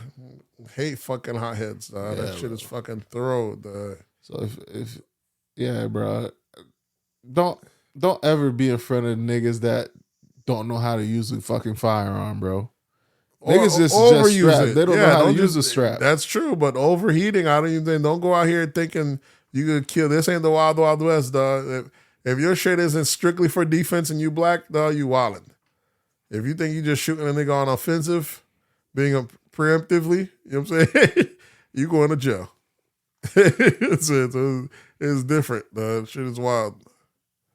And now they're looking for the killer, this, that, and the third, who we're hearing it might be a man's. We're hearing that it might be an accident, but you don't hear they even saying that. They don't seem like they even want to even talk about manslaughter yet. That might not exist for us. Even if it was an accident, 9 times out of 10, the nigga in the crew had a felony. So you shouldn't even had a gun. You going to jail. So it's fucking thrown. And like 2 other people got shot too. His assistant had got shot and a girl had got shot. All strays. Knowing that was intended to get shot, got shot. I don't think so, because Quavo must have been doing it. Yeah, I think Quavo or Takeoff, I think they intentionally shot him the first time in the torso. For what? Because he wasn't even fucking fighting. That's what I'm saying. How you gonna shoot him? The nigga that's chill. Once, because it looked like someone snuffed. What's his name? Quavo. Yeah. And then he runs up, and then he gets shot. I don't know, man. That's I could never think of shit that people do in public. It's very short sighted. I just fucking throw off and shoot and kill somebody in broad daylight. How you expect to get away? You just threw away your life and his life. That's the thing. Niggas got away. You got away for that day. Yeah, but this shit is gonna be super investigated. Yeah, and you're going to jail. Done. That's what I'm telling you. You just throw away your life. Yeah, niggas is wilding. But they gonna. I'm telling you, watch. Take my word for it. Watch when the autopsy comes back and they remove the bullets and do all the tests on the what's name. They're gonna see that those two different guns. That shit is fucking sad. Fucking sad. And people saying hip hop has got to change. Is that in a third? And yeah. What's your take on that, anyways? On the whole rap being dangerous, rappers being targeted and bullshit. Yeah, that was my thing. Like when the question I was saying at the end. I asked it on Twitter. People were saying like hip hop needs to change. See Dolores Tucker back in the days was saying hip hop is horrible. I mean, people back in the 90s. But I'm seeing all these rappers coming out talking about being a rapper is dangerous, blah blah blah. No, it's not. The shit you do is dangerous. You're doing dope boy shit. Doing dope boys have a dangerous job. That's true. Rappers do not have a dangerous job. You come out, you do your shows, you make your music, what's name. It's when you decide to dabble into we gonna roll dice, we gonna keep doing this hood shit, we gonna be in the hood, gangster rap's still hard though. It's still hard because I always felt that about hip hop. I never understand that. Like when I was trying to do music, when you're going out there, you're performing, and it's different. You go home after your performance. You do perform, but when you're performing in front of niggas ain't really trying to bop to you. Well, that's the difference when you're a rapper. When you're a rapper, when you're looking at a sea of people, you're looking at women that want you. There might be a couple of fan guys out there, but there's a lot of other guys looking at you. They trying to act like they too cool to dance. They peacocking too. And some of them niggas get money too. Like, nigga, you don't want to get money. There's a lot of resentment in that crowd. It's kind of crazy. You know what I'm saying? So these are people you don't even know that they feel like, you know what I'm saying? They're like, let that nigga come down there. Some of these niggas might be a fan of you and you're like, that nigga come down, we gonna catch a lick on his ass. You know what I'm saying? I remember when I was younger when I first heard that. When niggas talk about, man, Lil Wayne, back in the days when we used to have the celebrities come down to like the flea market. Remember they doing shows back then? Yeah. Niggas like, man, that nigga come down here, man, hell yeah, I'm gonna rob his ass. Like, what? I was joking, like, you're a fan of his ass. Nigga don't give a fuck. Nigga, we gotta get out here. And I was like, the first time I thought about, damn, the streets don't give a fuck about nobody. And that's what it is. So it is one of those things where you are braggadocious, talking about money, this, that, and the third, but there's a reason why these rappers gotta go super deep everywhere because it is still violent. It's still a very violent life. This, that, and third. There's very few rappers that can walk everywhere and not have no issue. And they kind of have like the lock where even though hater motherfuckers feel like, oh, he's one of us. They found the secret code. There's very few. Majority of rappers need an entourage. Because they're not good everywhere. It ain't that they're not good. Just some niggas ain't fuck with them that place. I'm saying something like I seen like Kevin Gates. I think they said like maybe Scarface, Jadakiss, certain areas, but it's very fucking few that could go any fucking where. You know what I'm saying? And not be no static. And not be no static. There be some haters there, man. I would think like Trick Daddy would have no issue, but we done heard Trick Daddy got whooped a couple times in Miami, his own hometown. So your own hometown be hating on you, see? So, well, that's where most rappers die is in their hometown. You got like Juvenile. Well, I done heard he had issues in Miami. There's some people that like you be thinking, nah, they hood, the whole street fuck with them, but there's some like your hood isn't ever someone else's hood. You know what I'm saying? And if you ain't so it is dangerous, but it is getting crazy as of late. It's crazy. Boosie saying it's the most dangerous job in the world. Like I was like, I'm not gonna say all that. Yeah, bro. Hip hop. I don't think being a rapper is a dangerous job, nigga. Coal mining is a dangerous job. Yeah, I don't think Drake has an issue with Danger John. He hires the security, does his shows. Drake seems like he's having nothing but good times. Drake also isn't gonna be hanging out with the hood niggas from a random town that you're not familiar with. Like, he might hang out with the hood niggas that he know from growing up in Toronto. Yep. But he's not gonna go to ATL and just hang out with niggas that fresh off the block. Yeah, he'll maybe bring them in where he's at, and they loving it. They're having a good time, popping, having a good time, and you know what I'm saying. He's having their support. So by him bringing them around, he kind of like absorbs their crew in a sense. Now he's good whenever he's down there. You know what I'm saying, and that's on some big dog shit in the sense they're looking at him like old big bro type shit. But that's just him playing it slick because he'll never go to your hood directly. You know what I'm saying, hey, that's one of those things. It'd be wild, man. I don't know. Yeah, so they're asking. I asked online. That was the question: is hip hop responsible? I was saying they're saying is hip hop responsible for a lot of the murders, or still? I was like, yeah, absolutely. It don't make no sense. You guys are foolish if y'all think he has no contribution to murders. It's so many people that was in there talking about no. There's movies that show violence, and that doesn't mean that's not making you go out and kill people. I was like, people would like to pretend that hip hop doesn't have any contribution to murders or shooting like that. But that's just because you're probably you love hip hop. You know what I'm saying? Hold on, Nate. I think there's a frog in the house. I gotta go take care. All right, y'all. I had a brief intermission. That nigga Nate let a frog into my house. I didn't know it came from me. You didn't have no lights on. Nigga, it came when you came. But what were we talking about? Yeah, there's hip hop. Yeah, like about as far as does it cause any contribution to deaths? Is hip hop part of? Is that causing Is it causing any death in the cultures? In a sense, is it all contributing to the cultures deaths? I guess it would be, but these rappers that are dying right now, I don't think it's because of hip hop. I think it's on some street shit. Yeah, but that's part of hip hop. Street shit is fueled by hip hop as well. No, it's not. Here's what I'm saying. A lot of the shit in the street is an emulation of what they see in hip hop in a sense. When hip hop first started, how many niggas was dying over hip hop? No, and back in the days, motherfuckers, when hip hop niggas wasn't rapping about. They weren't. Street but niggas shit. Still, they were doing street shit. Coke was out there, but they didn't have that type of rap hadn't exist yet. They were still doing it. 80s was wild, this done 30. It was different. But over time, when niggas started rapping about the glorification, the money, this, that, and third, dope boy. Back in the days, you had niggas that were doing that, but they were talking about public enemy, fight the power. They were trying to be woke. It was essentially an avenue to do something to get to the next thing. You're selling dope, hoping to get music, and then get up out of there.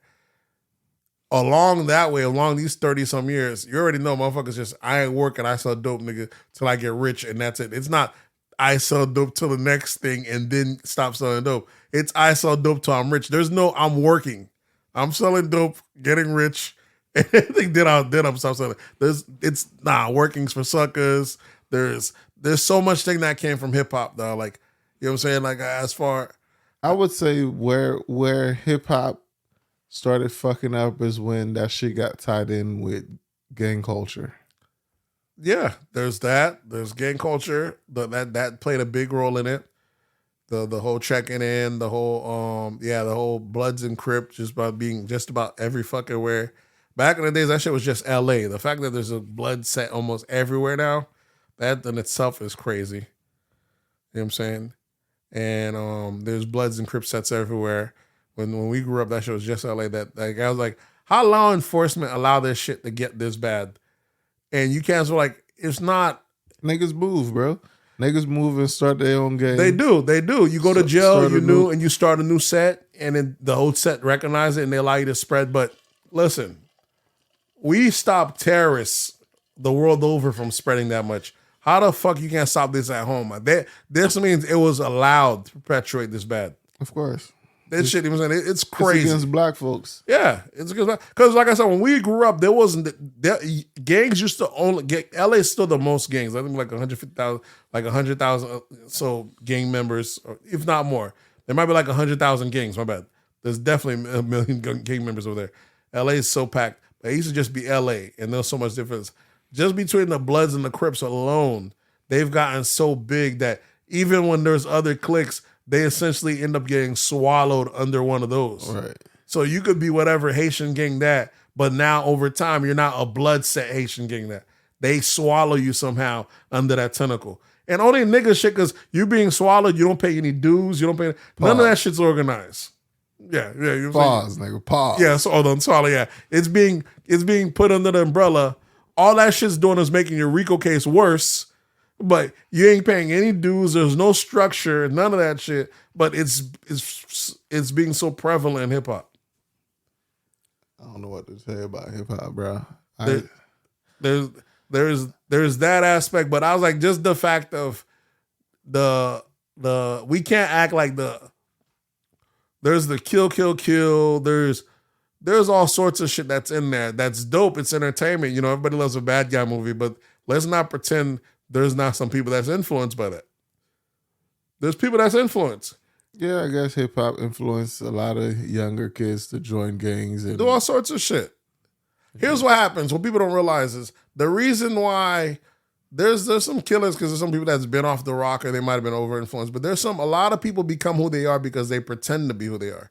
That's half the way you become something, is you pretend to be it, and eventually you become it. A lot of fucking thug dudes ain't thugs at the first. They're faking it.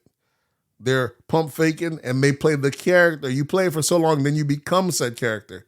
After a while, they start acting the part, becoming the part, having to back up that part. Then after a while, they are that part. They can't even remember when they're pretending to be that part anymore. Or what hyped them up to become that part. But it could also, I don't know if it's pretending, or it's just you become a product of your environment. Sure, there's people that are product of environment, but I'm talking about there's some people, like, even when you're a product of your environment, when you're younger, there's some people that have to, okay, most people in the hood ain't ever touching a brick. You know what I'm saying? Of course. You know what I'm saying? Even to get to that level, you got to think, to even get to that amount of work, you got to meet a lot of people, shake a lot of hands. You got to make a lot of exposure. You got to almost not be afraid to go to jail. And there's some niggas that they see the Tony Montanas or the rich rapper that emulates that, and we're like, fuck it, I'm gonna get that one or the other. They weren't very smart how we think they were very meticulous, had a secret plan, had them niggas three guys between them before they sold. Them niggas were out there busting and selling to anybody. That's the thing. These niggas aren't that smart. It's just that I guess hip hop makes it look easy. Exactly. But it only takes a guy that's really that crazy or pretending that he's gonna be that influenced by that kingpin that much that fuck it, I'm gonna go for it. And then he's that crazy to do it. He's out there slinging, selling. Most people will be like, I'm gonna sling, but I'm gonna stay a little bit low. There's a reason why there's only a few guys that make it to that key level. This, that, and third. Some of those guys seeing the boss guy like, yeah, I'm gonna get there, bro. I'm gonna get there. And they keep slinging, keep doing that third, keep doing that. They racking it up, doing they do, and then, I'm saying that it's crazy. And I be thinking like, there's the only reason niggas in the hood ain't more dangerous is because they didn't play the game all the way right. Because how easy it would have been for them to actually start hiring shooters and taking blocks like how it is on TV. Like one guy could act, because the shooter is just the cheapest guy. You pay him head, you knock off 1, 2 dude. You knock off 1, 2 person, the rest scatter. You now run that block. You hire a couple employees, get the next block. Then the next. It won't take long for you to dominate an area, bro, because most people aren't that violent.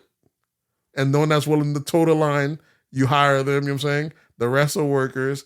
The shit could be, you know what I'm saying? That's why the shit in the Mexican lane, you know what I'm saying? The black shit's all unarranged, crazy niggas. The set's just half the time niggas ain't shooting. Niggas don't shoot each other for the block for dope in the hood. They were just beefing on blocks. This set and that set, they had an issue, they shooting each other. It ain't usually over money, which is even the worst shit. It's usually over bitches. Yeah, which is even the worst shit. It's not like the cartel where they're fighting over, nah, nigga, you have to buy from us, or this is the only route, or we're the only one selling in this state. Black gangs aren't on that. Don't ever be beefing on that shit. There's no structure in black gangs. That's why when they say organized crime and this is a black organization or black thing, I'd be like, there's no fucking structure. But that's because what are they emulating? They're emulating hip hop. There was no in hip hop. You never got the full steps. You just seen the boss. You followed and you went through it. That's what I'm saying. They're not emulating it proper. If they're following from the movie, it'd be different. It's hip hop they're following from. They heard the rapper sold a couple P's, jumped to that. The steps aren't clearly written out. If you ask any hood nigga, they're gonna tell you their favorite movie is Scarface. Yeah, but they didn't follow. They're not following the playbook. Yeah, they definitely not. They're not. They listen to Scarface. They're inspired by Scarface, but what they listen to most of the time, they listen to local rappers. Is that they get in the field. They out here partying. The fast life, money's coming in, money's coming out. You partying, you spending a lot of the most of the niggas in the hood when they slinging, they spending a lot of that money. They going out that same day spending. There's always the smart one, and he's only smart because he's frugal. We're talking about he's smart in this sense, like all he does is save. He don't spend none of his money. And even he don't make it out when that RICO charge come out. And I don't know, by the time he gets out, that money's fucking blown. There's very few that makes it, you know what I'm saying, out. And it's still perpetuated through music, through the crime that's still perpetuated, all that shit, all the killing that goes through shit, all that. And people acting like it has no influence. I'm like, bro, I can't imagine how violent, how we used to be wilding back in the days during the Lil Jon era. You know what I'm saying? Yeah, that was a fucking... That music was dangerous. Yeah. And that was Lil Jon, the Pastor Troy's. That was getting your ass up in the club. Now you get your ass up in the club. You ain't gonna, when you get out, you ain't gonna tolerate that. Ain't no ass whoopings no more, bro. Yeah. But when you get the ass up in the club, you already know what time it is when you get out of it. That's why even this thing was weird, because like niggas were actually throwing punches before gunshots. It's usually gunshots nowadays. Yeah, and these new niggas, back in the days, they'd fight you in the club. Then after that, these niggas both get into their car, and afterwards they shooting at each other. Now niggas will leave the club early, go get the basic car, come back up right when the club let out, and they spraying everything up just to aim at. They shoot 3-4 people just to get to the one guy they need. These new kids is fucking wilding, but nonetheless, yeah, we can't say that hip hop don't play any role in it. To most of us, it doesn't, because most of us are saying we ain't pushing. But there's always a few cycles among the bunch that's willing to push it to the limit and be that guy that the other people pretend to be. There's a reason that there's real killers and real this, that, there. Ask what they're listening to. What soundtrack were they playing before? What music were they listening to before they had to slide or run down on somebody? I would say we don't know none of these hip hop artists are like legit like the big dog. No, of course not. Why would they? I'm talking about like he's not the shooter, he's not the what's name. These niggas in hip hop is not like that. Not till now they are. Now it's different. Now when you have the drill music. Now this shit is different. Yeah, now you got the actual killers getting contracts. Executives are looking for the actual shooter and telling them to rap. Yeah, now it's fucking even, that's what I'm saying. So I was like, so now imagine now your block's beefing with that block. One person died back in the days. We should just be creeping and hush. And they're like, niggas don't want to play around. You ain't want no case. Now your block take out some of that block. You need to go in the studio and say you smoking on that dude's, you know what I'm saying? Say you smoking on that pack. And you got to air it out, and the beef will perpetuate and get bigger and bigger. So I don't see how anyone could deny that it has no effect on it. It's like, you got to look at it. It's just no different than commercials or anything else. Some people's going to be affected by it. Some people's going to impulse buy, just like it is. You get a little jingle, you know what I'm saying? 1-888-411-PAIN, you already think of that jingle, you know what I'm saying? So there's all sorts of shit. People are just denying. People are like, oh, you know what the hell you're talking about? Like, look, man, y'all can be in denial, but you can't say it don't have any impact or anything at all. If it didn't have any issue, if it didn't have nothing, they would have no problem with black folks saying crazy shit in hip hop about Jewish people. There's a reason, like, hold on, they know motherfuckers listen.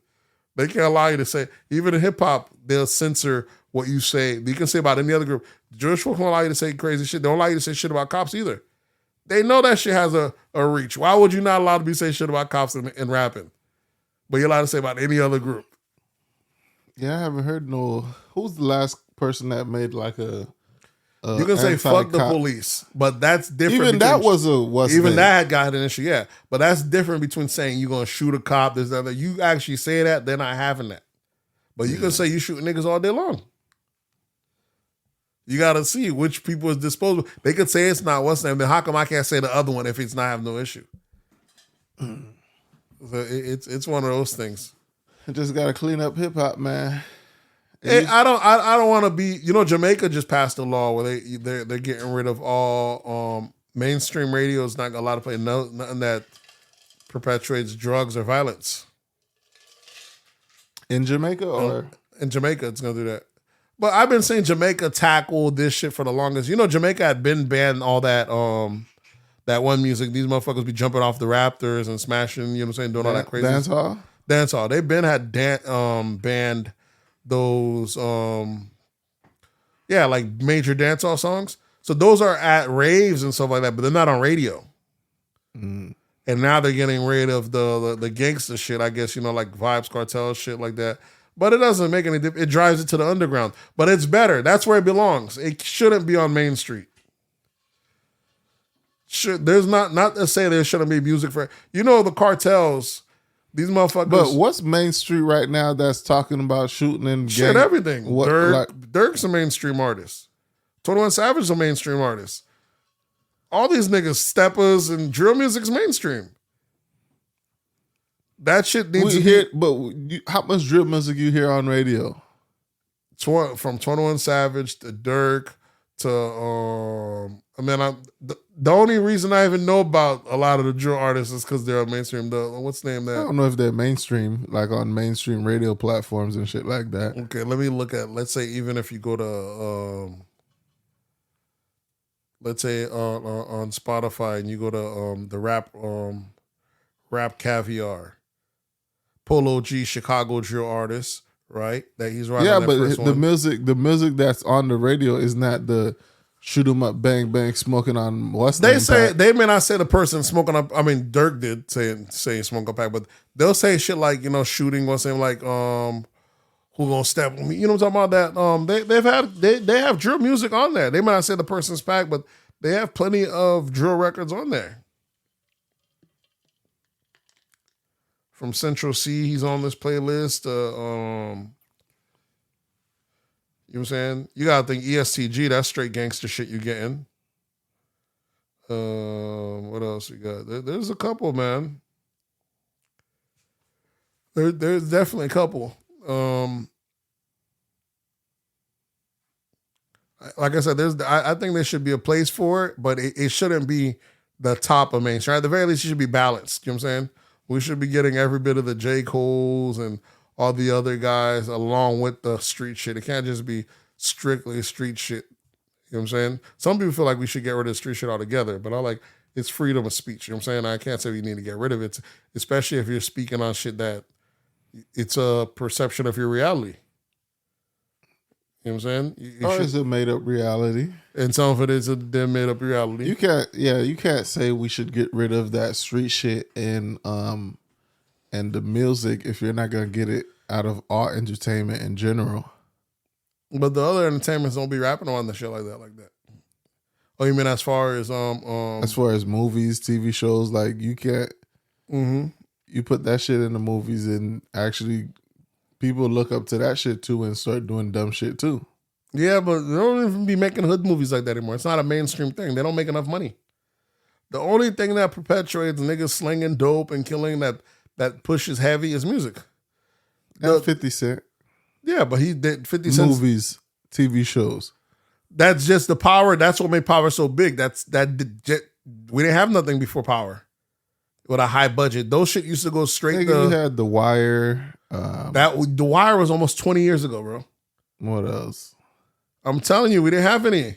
That's what made the fucking Power so dope. Like, we used to dope boy movies that like the Top Shotters and shit that go straight to VHS. They're hood classics. Mm-hmm. We never had no shit big budget that like that. That's what made the fucking Power so good. I mean, this shit crispy, clean 4K. And this nigga selling dope and good. I'm here for it, damn it. Yeah, it's been a while because Paid in Full came out 20 years ago. Exactly. Fucking best intro ever. Fucking the how do you want when they're walking in the club with the Nas and you know what I'm talking about? You don't remember the beginning of Paid in Full? I thought the beginning was just them throwing up money and shit like that. I'm thinking of the first scene with Nas and DMX walking in the club. That's Belly. Belly, my bad. Yeah, you talking Paid in Full. Yeah, my bad, Belly. The fucking rawest intro ever.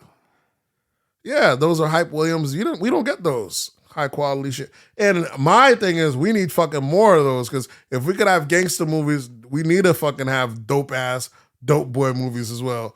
You know what I'm saying? But maybe they don't make enough money, so they don't back them.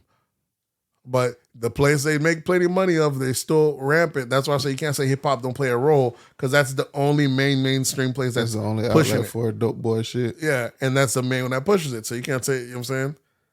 And you got like other outlets, like Jewish folks probably got tired after a while.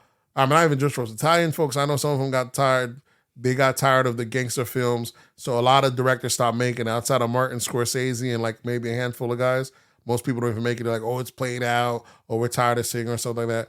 And Jewish folks has found the way to write themselves right out of gangster movies altogether. They act like when really the prominent gangsters in America was Jewish and Italians. But it's almost like that fight is almost like they don't even write that. They were even part of it anymore. That shit is fucking insane how they've almost erased that part of history out of it. The thing, you get together and your culture has to, everybody has to fall in line. Yeah. And so for you to get that shit out of hip hop, all artists got to fall in line and just stop making that type of shit, which is going to be hard to do. It's not only that, everyone got to fall in line. This is hip hop where you have a guy like fucking Troy Ave fights the gun off, attacks Stone, and shoots back, and Troy Ave has to take the stand, or they're calling him the shooter, and he has to say no, it's self-defense, but he can't say who the shooter is, or else he's a snitch. When he's like, no, I'm not going to jail. I do say I'm the shooter. And actually hip hop told him, well, I don't know, he's a snitch. I don't know.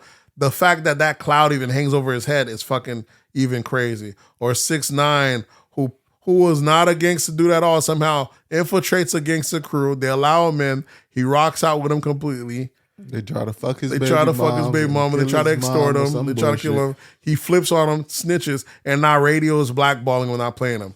What is radio? What are the squares? What are the 9-to-5ers doing following street rules about no snitching? That's all. You know what I'm saying? All that shit is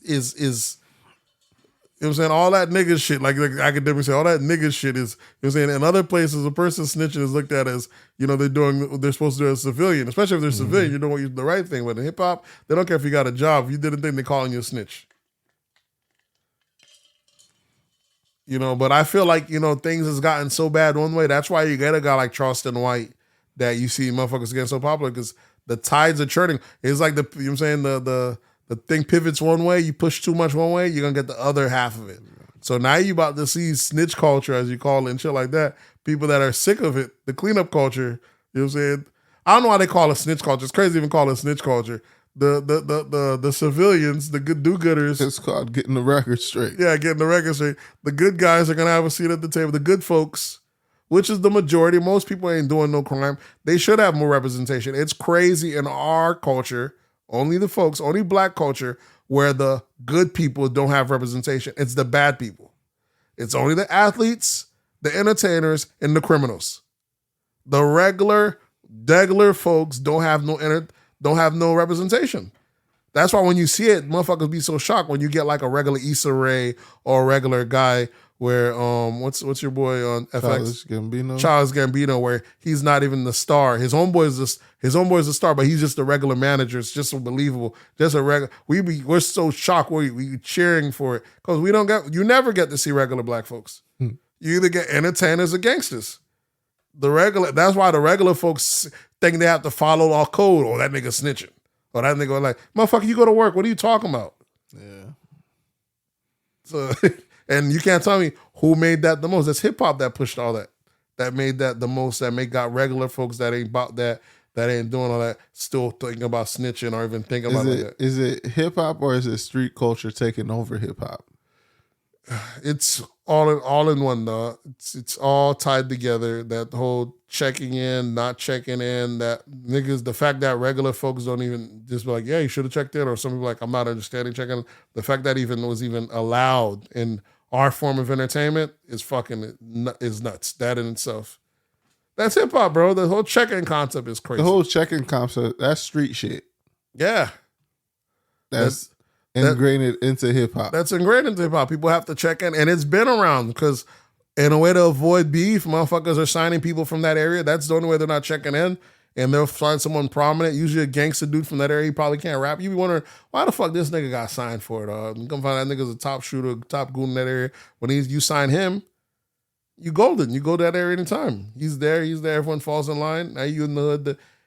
hip hop is it's nuts, bro. It's crazy. It's crazy. Love it as we make, because it's all we know. You know what I'm saying? We love it. And I feel like it's one of the best art forms there is.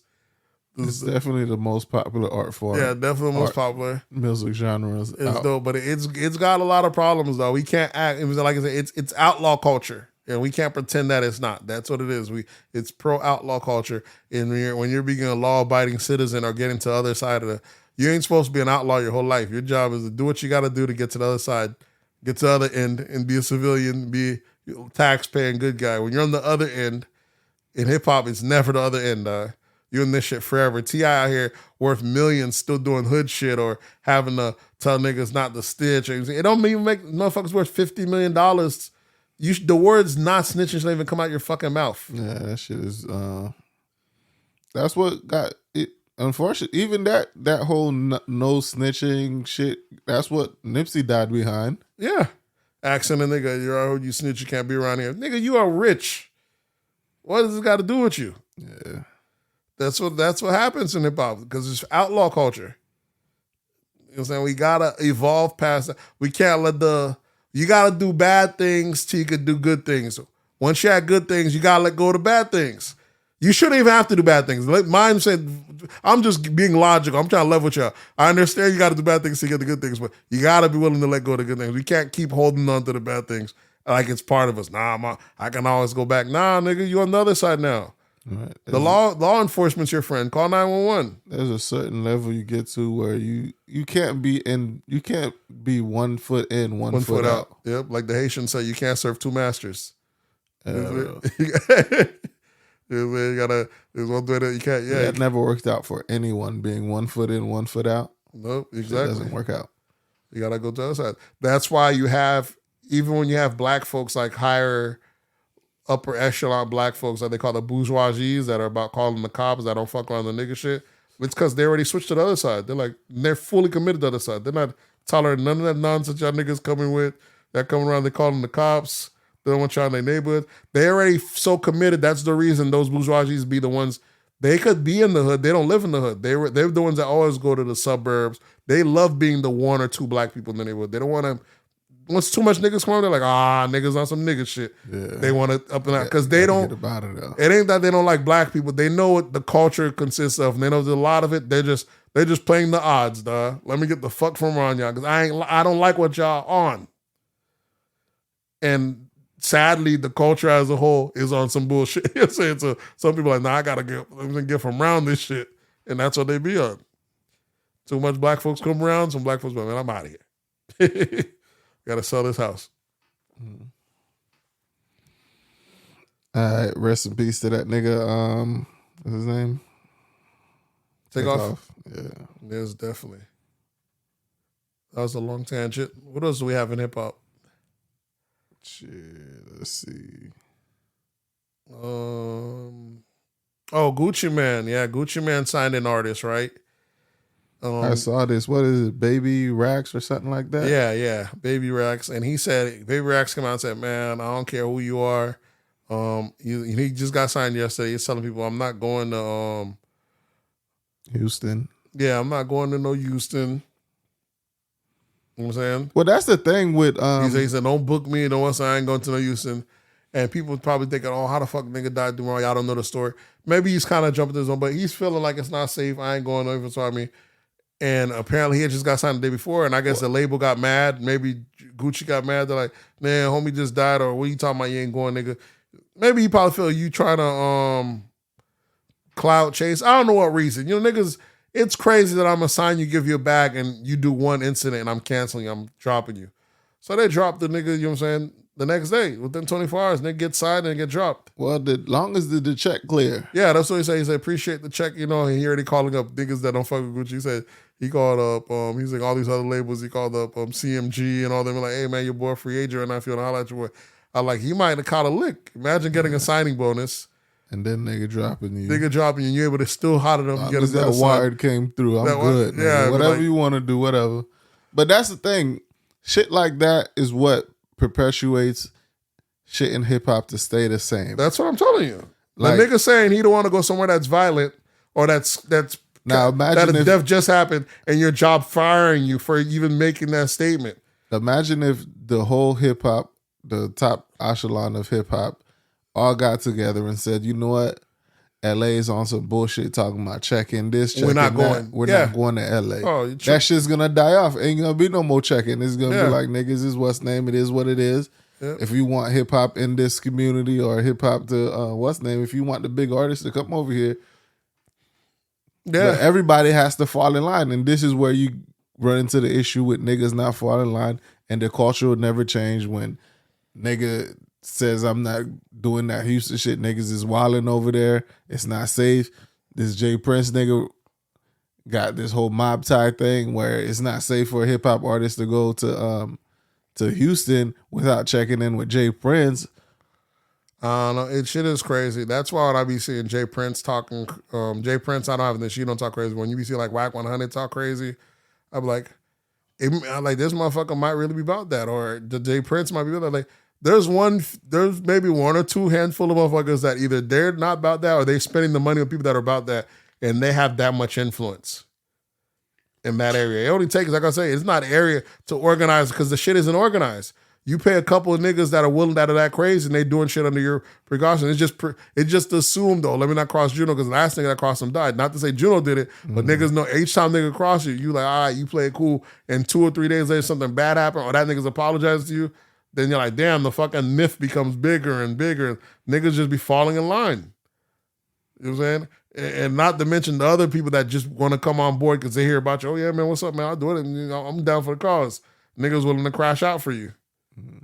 Hip hop is it gets crazy over there. I don't know how Buddy gets dropped off of making a comment like that. It's crazy. But yeah, he got dropped in 24 hours. So we'll see if he gets another deal. What else do we have? Yeah, your boys. Shout out to your boys. $1 million worth of game, Gilly, and what's his cousin's name? Wallow. They apparently signed what is $100 million deal or something like that. Bar still got that bread to give out. You know, I'm sure they probably got like maybe they got like a loan or something. Bar's still making bread though. You know what I'm saying? Between the viewership them boys getting, between sponsorships, I'm not sure how it goes. People are saying like that. So either it's either 100 million, something like that. So them boys either making $5 million a piece a year, or it's or 10 million a piece. Well, if it's 100 million, then it's 10 a piece. I'm pretty sure Gilly the Kids gets a bigger cut than Wallow. So. No, where you get that from? They're a partnership, nigga. The whole idea is Wallow's thing. It definitely not getting it. Definitely at the very least they're getting 50-50. That's like T. What's that R&B group that formed with the 3 niggas? With Tyrese, what's his name? And Genuine Tyrese. So I say TGT. Yeah, with Tyrese not getting more. The thing is, Gilly was just an underground rapper. Gilly is not. Gilly wasn't. He's not just an underground rapper. The nigga was signed to majors. Yeah, but he was not enough. That's not an underground. He was not enough for his podcast to be popping. It was Wallow doing those crazy ass Instagram posts, motivational every day, and they started doing podcasts. And at the podcast, the niggas actually telling just stories and telling niggas motivational. Matter of fact, I'll say Wallow is nope. You know why I can't agree with that? Why? Because none of those rappers are coming to the show from the connections of Wallow. No, that's what I'm saying. That's true. Nigga was in jail. That's true. None of them hip hop niggas know him. That's true. And they know Gilly. They come in because of Gilly. They come in because of Gilly, Wallow. but they come in because the spots. The spot is fire. Yeah, the spot's hot now. Gilly, and on top of that, Gilly plays a good role. So Gilly be super mad, pretending. You know them niggas like that WWE, and this nigga they be in the middle of a serious conversation. Motherfucker throw out some crazy ass accusation or insult. Be like, oh yeah, he was dropping the soap in jail. Be like, what? And they're like, fucking, just the cousin of the, I don't see how it wouldn't be 50-50. Just the fucking, what's they called? The chemistry between them two is fucking nuts. It can't be 50-50 if I'm drawing the guest that making our shit hot. But it's not even the guest. $1 million worth of game was fired. Ed got fired before they even had guests. The motherfuckers was getting a following because they were dropping gems. That shit is a hip hop podcast. Is it not a hip hop podcast? Yeah, a bit of hip hop podcast. Okay, why you think it's a hip hop podcast? So you thinking in your view, even with Nori and what's name, you think Nori is getting a bigger cut than EFN? Damn right. I don't think so, man. I think that's a partnership. Nah, bro, you bugging. Because matter of fact, it was EFN's idea even for It that don't pod. matter whose idea it And that's was. been his DJ forever. I think that's a straight bust down. It ain't gonna be a 50-50, bro. I don't know. Maybe at least maybe not with Nori and what's his name, because Nori been rich. That's the same relationship with Wallow and what's his name. Nah, I don't There's see one happening, nigga. Wale. Them niggas don't come up there with stories about how they used to fuck with EFN. It ain't that they don't fuck with EFN, but that's what I'm saying. There's That was no different. relationship. That's the difference. Same with Wallow. There's no relationship with those hip hop artists and Wallow. Because $1 million at the game, the jewels that they're giving you is about the streets and staying on the street. And only one of those niggas did 20 years. Yeah, that nigga wasn't on the streets. Yeah. That's the nigga that's the gym telling you what not to do, how it's like in the prison. That's the biggest, that's the massive draw. I don't need to know how to survive in prison. But people do it though. That's why? I don't plan on going to prison. That's from you, but people love prison stories though. I'm even one. I know if I can get out of jail sense of prison stories, you already seen people kind of circle around them just hearing how crazy shit is in there. Yeah, we love to hear the prison stories. Yeah, but nigga, and Wallow's the first one to put it on a podcast and put that shit out for the world. I don't need no guy to tell me, okay, if there's a Coca-Cola can hanging, don't walk in there. It's good. It's a place we never want to visit, but we always want to busting niggas down. It's a place we never want to visit, but we always want to hear about. We don't want to visit, but I do want to hear about. Like, oh Jesus Christ, that sounds crazy. Tell me more. I don't ever want to visit, but I do want to hear this. The stories are very enlightening, and Wallow's, I don't see how he wouldn't be getting after. But we're just speculating anyways. We don't know what the deal is. Yeah. But yeah, either way, but congratulations on them $1 million worth of game. What else do we have in hip hop? Your boy Steven Jackson and Kanye going back and forth. Who's Steven Jackson, the basketball player? Yeah. Why the fuck is the basketball player talking? Well, you know what's his name is George Floyd was his cousin. It wasn't his cousin. Yeah, Steven Jackson. It's not his cousin. It's his friend, and they used to look alike, so they used to call them each other cousins. Okay. So it's family but friends. They're not. I don't think they're blood related. Whatever it is, they're like close family friends. You know what I'm saying? I know from the get go that he knew about him. And you know he was selling. He basically was telling Kanye, checking. They weren't Kanye. friends, bro. I think they were friends because I thought this was pretty. You might know someone. No, I think like he's like close to the family. Like, I understand. Because remember, even when the thing happened, he was like the only celebrity that people already. They was bringing him on CNN. I understand that you might have known this person, but are you truly friends with someone? How many crackhead friends you got, Nate? I don't know if the nigga was the streets is wild right now, dog. No, George Floyd was on drugs. Fentanyl. Right? It wasn't like he was like you do recreational drugs, take a gummy every now and then. This nigga was like strung out on the streets type shit. I don't know. Yeah, they said he was trying to get his life together, some shit. I didn't watch the documentary. I don't know. All crackheads will try to get their life together, bro. But niggas in the street shit go left anytime. To say that's your friend after what's name? Like when he was alive, y'all wasn't that cool. Well, you know how it is with niggas, How many millionaire friends you know got crackhead friends, Nate? You know how it is with niggas, man. You guys could pick up wherever you left off. Y'all good last time y'all checked. Y'all were super cool. Y'all been talking like a year. You've been shaking and moving. But that's your dog. You was just about to get back to him, and something happened. Ain't no just about to get back to him, bro. Yeah, it happens. People grow apart, bro. People Sure, grow apart. You can grow apart, but if you have friends, you're click tight. You already know sometimes you get back together, we're gonna pick up right where we left off. There's some friends you just never had a chance to get back to. Think of even like look at Bearman. Me and Bearman hadn't talked the whole time he had jumped out. I don't think our relationship had changed from what I could remember before. Yeah, that. but if you heard that he was out in the streets doing dope, what's the name? Yeah, if that was your friend, there would be more. And you're a millionaire. There's more to being a friend than. Yeah, but that's what I'm saying. Maybe he didn't hear that just yet. You know, or he was probably saying, "I'm gonna get around to it." Nah, it's one of those things. You know, sometimes you never like, but. Either way, so Stephen Jackson was out here saying Kanye that he needs to shut the fuck up and shit like that. And Kanye basically wrote a letter to the daughter who's trying to sue him for $250 million. He like all these celebrities did that talk. He's like, I gave y'all $2 million, bro. He's like, so you're either being controlled or you're greedy. It don't make any sense. So yeah, Stephen Jackson's letter came out and said, Kanye, you need to shut the hell up. Don't go telling she didn't, you give $2 million. You got that shit fucked up. She only got 250 because that money got split between her family, Breonna Taylor's, whatever. Like, so semantics, nigga. I gave money. $2 million. That's somebody doesn't give no money. It ain't my fault that shit got divided 3 other ways and whatever. What other shit? I gave $2 million. We know that much. It went to the family. The daughter's already worth like $25 million because the George Floyd settlement. You know what I'm saying already, and I'm giving $2 million on top of that.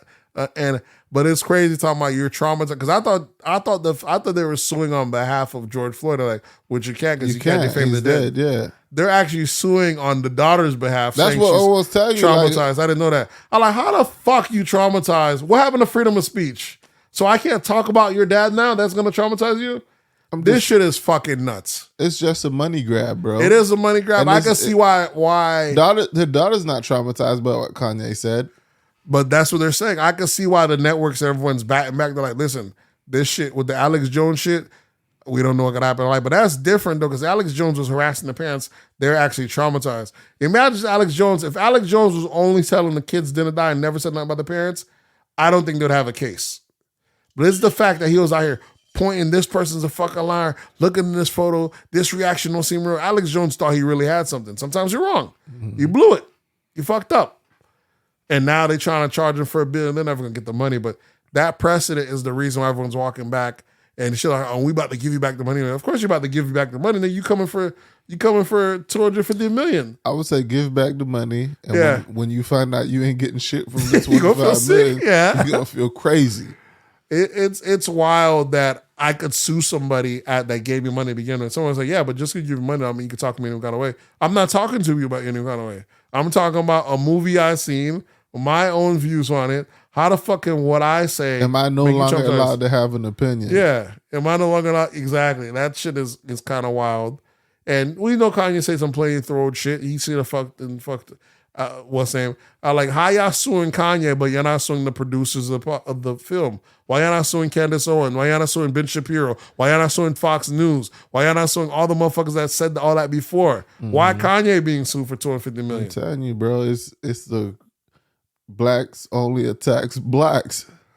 It's wild. It could be a money grab. It could be, hey, his back's against the rope right now. Everyone's hitting him. We got to hit him. Yeah, when he was out here saying he was the richest black man in history, they was like, okay, we're gonna sue. We're gonna need some of that. Yeah, it's full of shit. I don't think they have a case, bro. The girl was not fucking traumatized by what Kanye said on Drink Champs. Listen, it ain't what he said. Kanye, a lawyer is gonna destroy that fucking. Kanye pissed off a lot of. You know what I'm saying? Kanye pissed off the right people that we could keep this shit going forward. You already know that. You know what I'm saying? When you piss off the right people, though, sensibility doesn't make sense. Bill Cosby went to jail for 40-year-old charges, only to be found later that this shit had never went to trial and got exonerated and get kicked out after already spending 3 years. We already know when the public ain't in your favor, laws are only a theory until it's actually in action. You know what I'm saying? They're gonna throw out the law. We don't know how much they're willing to bend or pretend like it's not there, so they can fuck over Kanye, and then we'll make it right afterwards. We've seen this happen. You seen this past week. Your dude got awarded $25 million. The nigga that went to jail for killing Malcolm X. Malcolm X, yeah. And we seen the documentary almost 2 years ago. Sue, though? He sued the state. They sued the state, yeah, whatever. Well, I think that should always be a what's name. Nigga get arrested and get thrown in jail. And years later, they found out you were innocent. The state needs to pay something, bro. Bro, the dude spent almost 25. One guy already died. His family's gonna get no money, but it's not even that. It's the fact that the guy died. I mean, it's the fact that the guy spent all that time for Malcolm X. He was never there. The nation knew he didn't kill Malcolm X. They left him in jail. The place he came from in Chicago, where he was at, they're talking about Obama. All these motherfucking local people know the guy that actually killed them. That guy was like a local, he changed his life around. People are like, yeah, he killed Malcolm X. That shit fucking blows my mind, bro. That's how politics work. Yeah, that's the guy who actually killed Malcolm. He's free. Yeah, but no one thinks, isn't there another guy in jail right now for this shit? They let this nigga serve, turn his life around and die naturally, while this guy had to do his whole 20-some bid. Yeah. That is fucking nuts, bro. Think that's enough money, 25 mil? He needs to sue the Nation of Islam. He needs to sue everybody. Every fucking buddy that knew he was in there and didn't come from, right? That shit is Everybody nuts. needs to be sued. That shit is crazy to me. I'm like, bruh. And no, it's not enough. 25 million. The nigga's fucking old. The other guy in the documentary, he never even entertained it. They thought, well, we're gonna get you out. He's like, yeah, man. I'm not even worried about it. If I get it, it's gonna be for me. I'm about out of here anyways. He been said that about 2 years ago. And there was two guys in the films at the time. One ended up actually dying, not even seeing the money like he thought. Mm-hmm. Though now it's actually fighting for it now. And the other one that didn't think he was gonna see it, and they're like, oh shit, he got awarded. So I mean, like, this shit is fucking nuts. I'm talking about he really didn't even. He's like, yeah. That's how much he didn't believe in America. Man. He's like, yeah, I don't count on it, bro. This shit ain't gonna happen. And the people like, trust me, we gonna get you, we gonna get it, we gonna prove it. And they're like, they prove it. This shit's been like over. How long has it been? It has to be over 30. It's over 30 years. Yeah.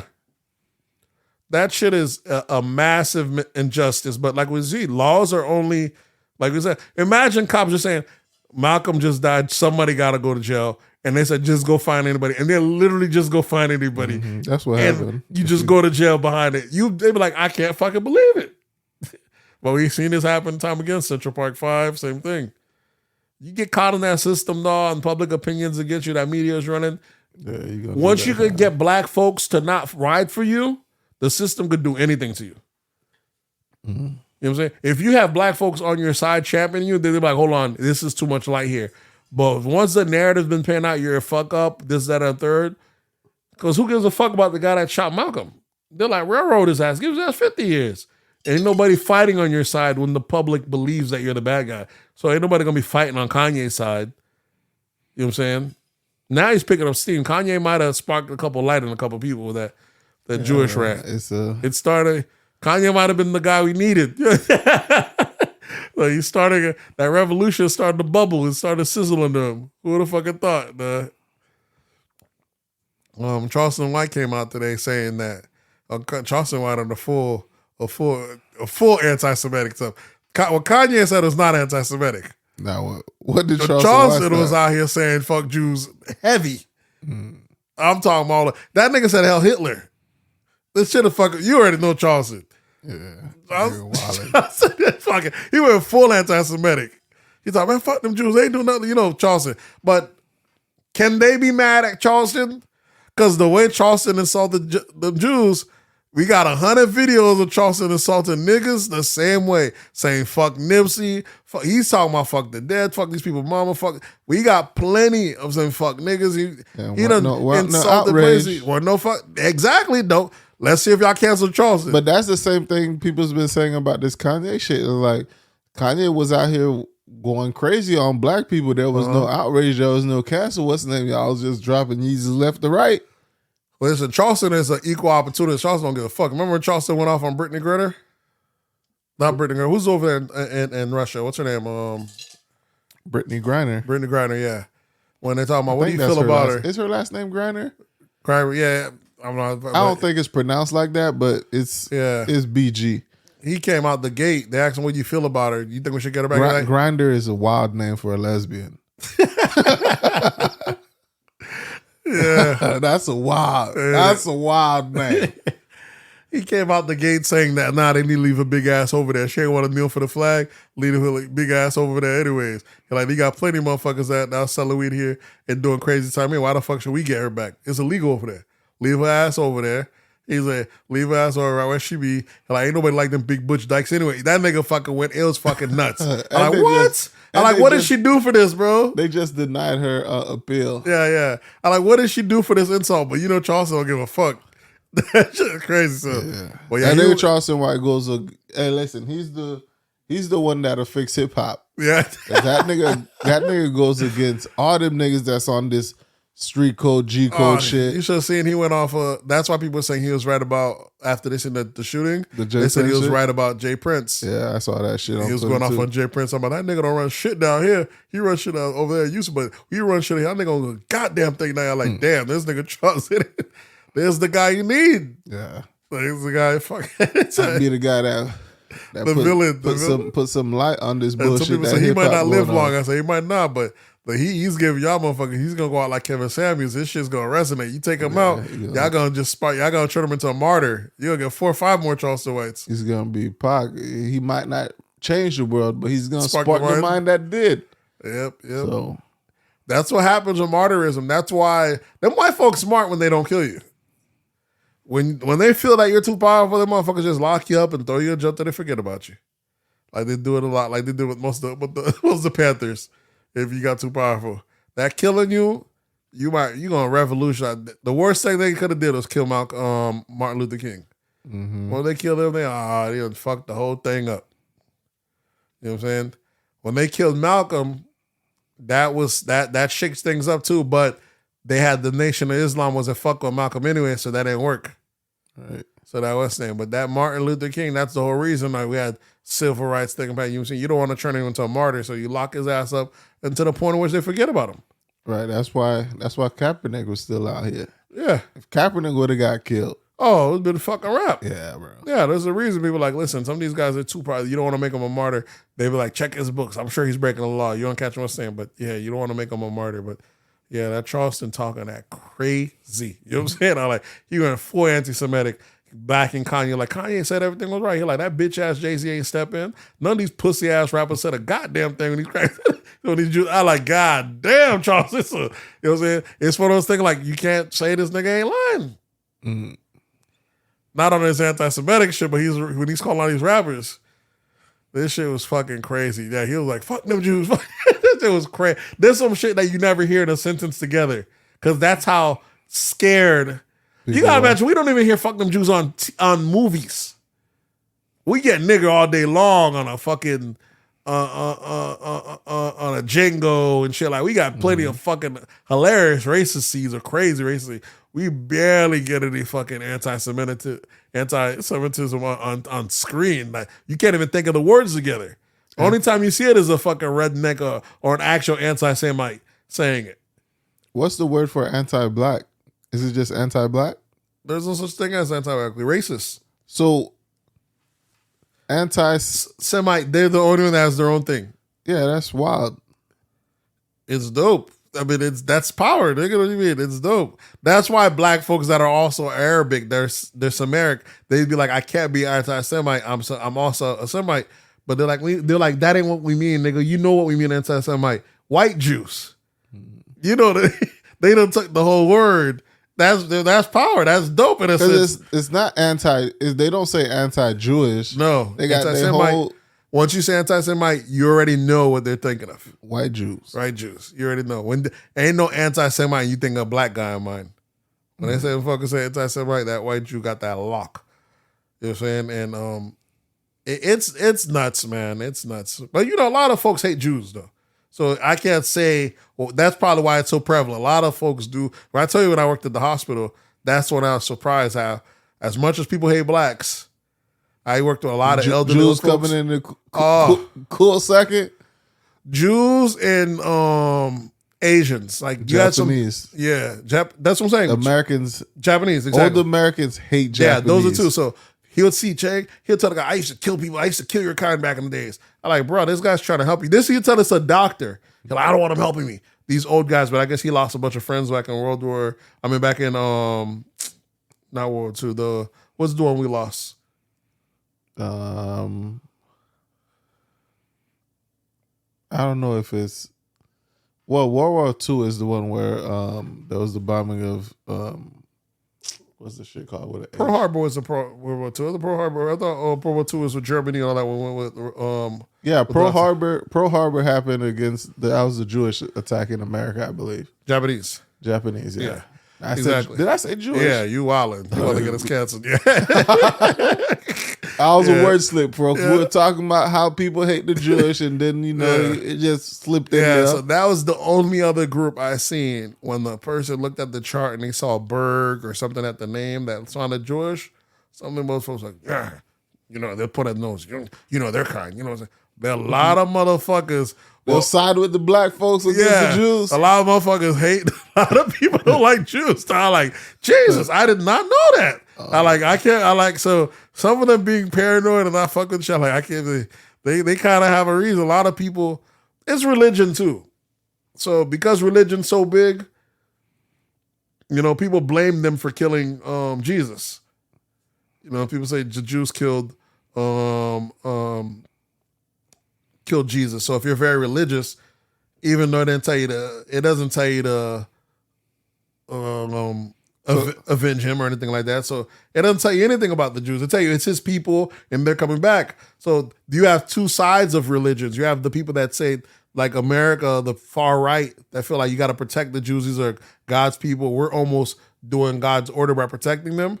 And you got the other side saying they're responsible for everything. They're the one that killed them. We ain't fucking with them. So very religious people automatically have a view of two sides. But yeah, a lot of them they be like, they're responsible. There's a reason why the world is right that.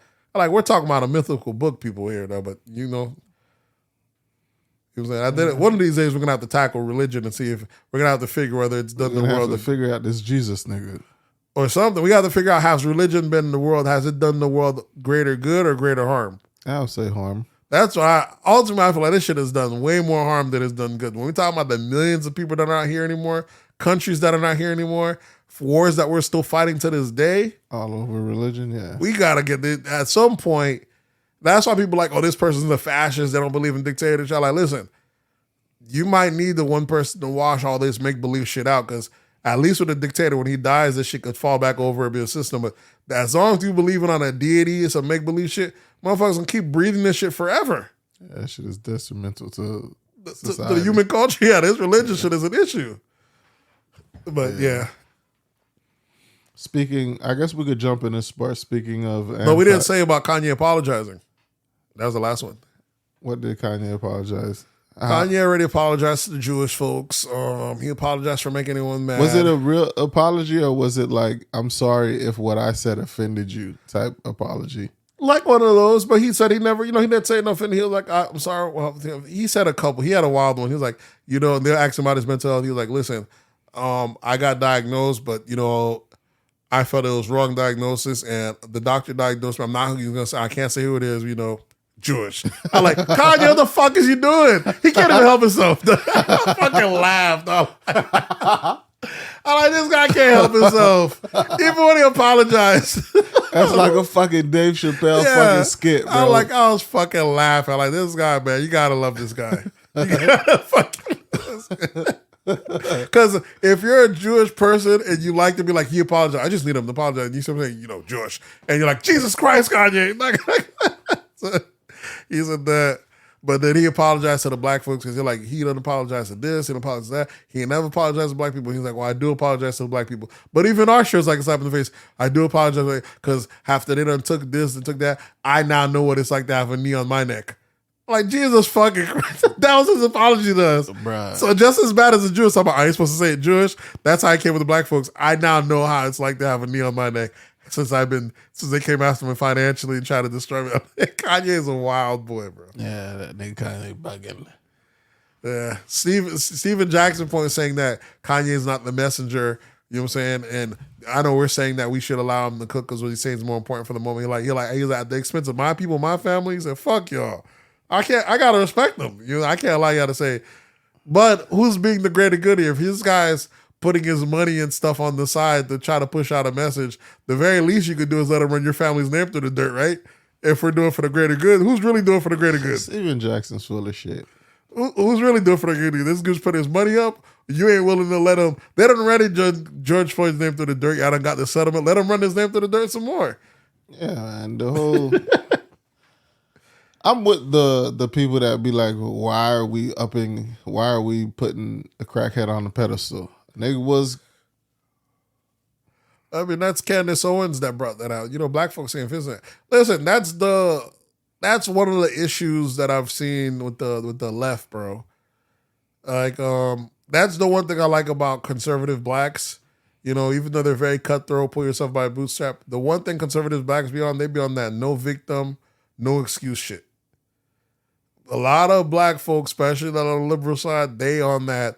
If they don't fit their narrative, they just don't want to. They act like it don't exist, or they don't want to what's name. So you're saying, how she's saying, why are we putting a crackhead on the thing, or they're not what's name? The other side act like that side. They don't even pay attention to that he's a crackhead. They act like it don't exist. It doesn't fit the narrative. Like, yeah, in my opinion, the person you You exalt, make a lift up. face of a movement to matters, bro. It does matter. But it's the same thing. It's the same way that we dismiss Candace Owens. We're like, oh, shit, cool, don't give a fuck what she's saying. Bro, this lady dropped some fucking gems. And we the black community as a whole, because majority is left-leaning, they don't even hear it. They're like, oh, that's cool. They only hear it. They'll only hear the negatives when she's going against George or fighting against, or fighting to make sure we don't get reparations. Which is fucking throat shit. The addos, oof, they fucking hate her because she's like Caribbean or some shit. Like, this fucking Tartar coming here trying to fuck up our back. They hate her the most. But when she's out here breaking these statistics about the black family, how broken it is, how over almost 500,000 abortions a year, crazy numbers. Half of us are being born, the other half's being aborted. No one could even give her a counter to that. And we don't. They don't even bother. That's why I felt on the other side. They just ignore, oh, she a cool, ain't nobody listen to her. We go like, I like that. To me is thrown. You got to listen to both sides. Why do you think none of those popular left-wingist people would actually sit down and debate with her? I would like to see her and Dr. Umar, and I think she'll even crush him. She'll crush him. Because I seen one the other day, because there's like ever since Kevin Samuel died, there's definitely a power grab in the manosphere. Different people grab it. And of course, it's like a crab in the bucket. So each one's tearing each other down. Mm-hmm. And someone did a perfect breakdown of Dr. Umar. They said, the issue with Dr. Umar and all these guys here, they already know if you could get in the black woman's pocket, any woman, once you get in there, once you out here, get in their good graces, you're going to eat all day long. That's why Dr. Umar never has nothing to say bad about black women.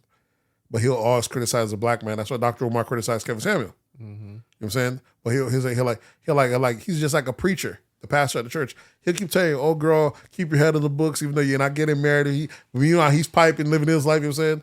I'm like, damn, it is kind of wild. Now when I see him in that light, I'm like, damn, half the shit Omar is saying is one way, but yeah, he never comes down on the ladies for real. You gotta check both sides. Yeah, it's them niggas, niggas ain't gonna do it. He out here calling her coon, this, that, and third. How's he gonna check abortions without being offensive to the ladies? So he won't speak on it. You know what I'm saying? He won't say no abortion clinics or do away with what. Yeah, because my dog's still out here slinging dick, and he gonna need them abortion clinics. I like, listen, man, there's some issues that the black community gotta face. You're gonna need some tough conversations, but you're only willing to face it from one side because you don't want to make the other side uncomfortable. I gotta look at you at the side. Candace out here spraying everybody. Everybody get it. In the name of coolness, she out here saying, nah, fuck affirmative action, fuck reparations, y'all niggas, fuck abortions, y'all niggas need to get it off the muscle, get off the strap, stop giving food stamps, get it how it was back in the days. We was better off back then, full families, dads back in the household, that way, off the muscle. And everybody says we were better back in the days than we are now. But they're not willing to go where she's willing to go because she's saying no abortions. That's one. When you did the abortions, there was no abortions back in the day. There was, exactly. When she said no abortions, no government aid, no Section 8. Throw y'all niggas back on the feet, get it off the muscle. Back in the field? Back in the field. Get all that. She out here telling motherfuckers, people are struggling. People ain't trying to hear all that. Yeah, but she like, if you want to get it back in the days, they get it you off the muscle in short time we were back on our feet. We had thriving areas, but but not that doesn't make her any less of a coon. But I'm just saying, let's not ignore the message. That's what the other one side do. If the message don't fit, they just like you saw people saying, Alex Jones, look at this thing with Kyrie. Alex Jones posts a link to a video. I mean, not Kyrie posts a link to a video of Alex Jones like 30 years ago or 20 years ago. That's it. Why would you promote Alex Jones? We all know he's crazy. Alex Jones crazy on San Diego, but no one give Alex Jones props for all the shit he was right for. Alex Jones is the main one that was speaking for almost 10 years about Epstein Island. You talking about minors getting raped for over 20 years by celebrities. A story to this day that they just brush under the rug. That's the biggest conspiracy that we've seen in our lifetime. St. Island. It's because so much politicians were involved in that shit. Politicians, so much power figures are involved in it. But that shit is so fucking big. And this is the guy that blew it up, and we're just gonna act like he's crazy and just brushing under the rug and like he's just like, this nigga ain't always wrong, bro. That's, you know what I'm saying? Broken clock is right twice a day, yeah. Twice sure, a he day. was wrong about Sandy Hook. Some 14 kids got killed. He thought it was government.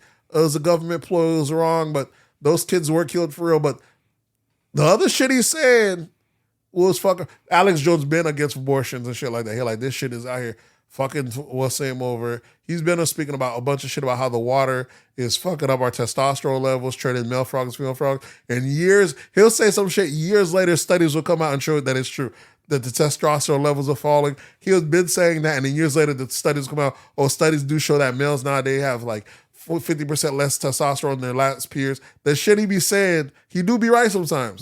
The motherfucker be reaching sometimes, but for us to just throw a Blake statement, he's crazy. We seen they throw it out all the time. Seems like he was wrong once. Nah, he has a couple of shit he be wrong. He be throwing, anytime a white guy get a mic, they're not gonna recognize their own privilege. You know what I'm saying? He might say, yeah, these black guys are fine, they're going on their own. He's met with Farrakhan. But to some people like, hold on, chill. Let's not act like it's the same. They might say, yeah, they have that. We got our plights. They have their plights. We're both the same. We're like, we're not the same, bro. No. You know what I'm saying? That's what we got to stop at. But, but just like everybody else, nobody recognizes their privilege. You know what I'm saying? He's still a white guy. You know what I'm saying? Same thing. You got Joe Rogan might say some shit. He says plenty of right shit. But when he says shit that the left doesn't agree with, they will cancel him, cut him off. That's the thing. I like, listen, they don't make no sense. You don't have to agree with a person 100%. That's what Kyrie was saying. The book he posted, he also posted a book about Hebrews, from Hebrews to Negroes. From Negroes, and they called it anti-Semitic. I'm like, okay, I guess we're jumping into sports. Yeah, go ahead. Kyrie posted I guess it's like a documentary. And from Hebrews to Negroes, and they're pressing him about it being anti-Semitic, and he's like, bruh, how y'all gonna call me anti-Semitic for posting something that's available to the public on Amazon? And so why are we not calling Amazon anti-Semitic? Or Jeff Bezos. Or which was a good point that they didn't have an answer to. They just kept going back to why would you post it? Yeah, he said he liked it. Listen, man, it don't matter because Kyrie already apologized and he's donating $50,000 or $500,000 to non-hate groups, and the NBA is matching them. Listen, motherfuckers fold real fast. I don't understand why Kyrie would even fold on this, but maybe this was on here. He was like, I'm not going to die in this hill. I posted a thing. I didn't know about it. Like I told you, I thought it was dope. Told my people to check out. Told them to check out. That's it. But because we can't say he'd fold because we done seen Kyrie lose millions before off of his belief he didn't want the jab. You know what I'm saying? It's just. Even I seen Whitlock, Conan asked Whitlock, even him more and more, like Whitlock be making more and more sense nowadays. Even him is like the NBA should be kissing Kyrie's feet. Everyone was talking about how you got to get the jab, this, that, and the third. Now we see CDC saying that it doesn't stop the spread. So the motherfucker was not wrong when he was saying shit like that. He done lost millions, did not play, only for them to lose the restrictions, no jab requirement. All the shit. There's plenty of players that didn't get no jobs and still play right now, right there with them. Now the NBA just released the locks and they just let him play, and he done lost them, and that's it. The shit is crazy. No apologies. No, actually, at least give my dog his money back. Yeah, no back pay. But that's what's happening. It's crazy. I thought a lot of this shit that we're happening with. Someone posted that online talking about maybe we all just got COVID wrong. We all just need to forgive each other and keep it moving. And some of the right wing folks are like, hell nah, we done lost our jobs. We're called crazy. Fuck that. Nah, you know what I'm saying? Ain't no, y'all need to come out and say what y'all got wrong. Ain't no just let's get over it. Ain't no, yeah. But that's what people do. Quick to tell people to get over it. But that might be white folks in general. Right. That's the right too. You're right. It's white folks. Yeah, they quick to say get over it. And it's like, let's just get past this, guys. They don't want to revisit this shit. Motherfuckers hate to admit they wrong. Let's just revisit this shit. And that's why I say when people say we don't need to film. Nah, film everything, record everything, because motherfuckers will revise history on your ass in a heartbeat. Half the shit Trump was saying, we're calling them crazy and bad for, Biden come back and say the same shit. You know what I'm saying? It's crazy. I was like, both sides out here fucking up. You know what I'm saying? Yeah, but you know what I'm saying? And quick to say, let's just get past this, guys. No one wants to be accountable for anything. Not a goddamn thing. The January 6th riot happened at the White House. Come January, let's just get over it, folks. Let's just get together as people like, these motherfuckers ain't going to jail yet. They're still shitting the walls of the White House. And y'all talking about, let's just get over it. No, that shit is wild. Yeah. That's what Kanye needs to go out and says. Let's just get over it, guys. Those comments I said last week. Let's just get back to Adidas. I'm going to drop the new Yeezy colorways pretty soon. Let's just get over it.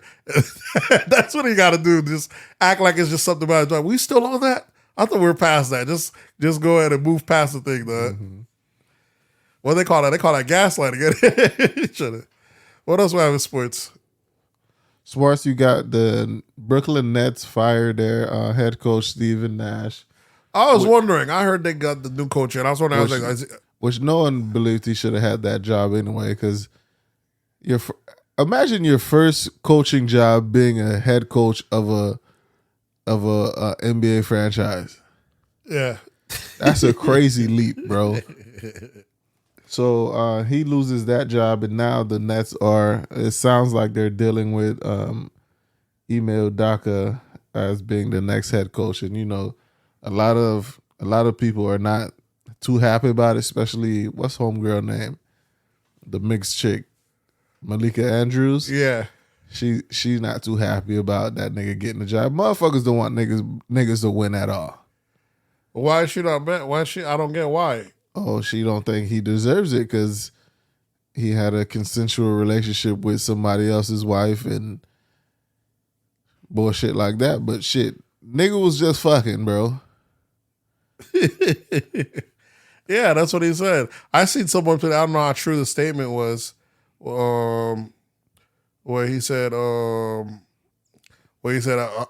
not who I was. What's name? I was horny. I'm not who I was 5 minutes ago. Yeah, I was. I like, who hasn't been there? Yeah, that's the last name. You know that's just the fucking internet. You know that post nut clarity? Yeah. You're like, I'm ashamed of myself, guys. I'm not that guy I was 5 minutes ago. That's what he gotta say, though. Like, who hasn't been there, fellas? Let's get past this. But he's back to the team. That's the team he came from, right? He was he was the assistant, one of the assistant coaches on Brooklyn. Now hopefully he gets a job and he becomes the head coach. But the man is a good fucking coach. So I mean, yeah, he went to the playoffs last year. Finals. They saying, some people speculated. I think Stephen A. Smith was saying that he speculated the reason they didn't fire him because they didn't want him to go over to Brooklyn.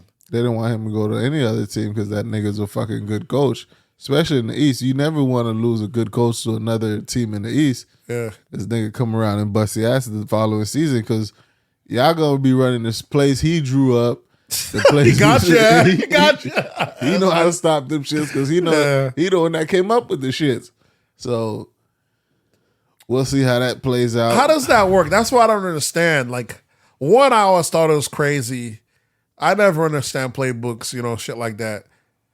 Even the drawing, I knew just made my position. Tell me I'm this position, tell me where I gotta go. That's it. But that's why you was never successful.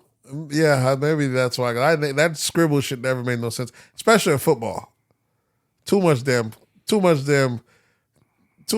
shapes and directions with that. Tell me which one I am, and maybe I'll go there. That's it. But I never understand. You like when you play an NFL Blitz or NBA Madden, you see the screen, you pick a play, and everybody know which one's going. Like, hey, I know which is.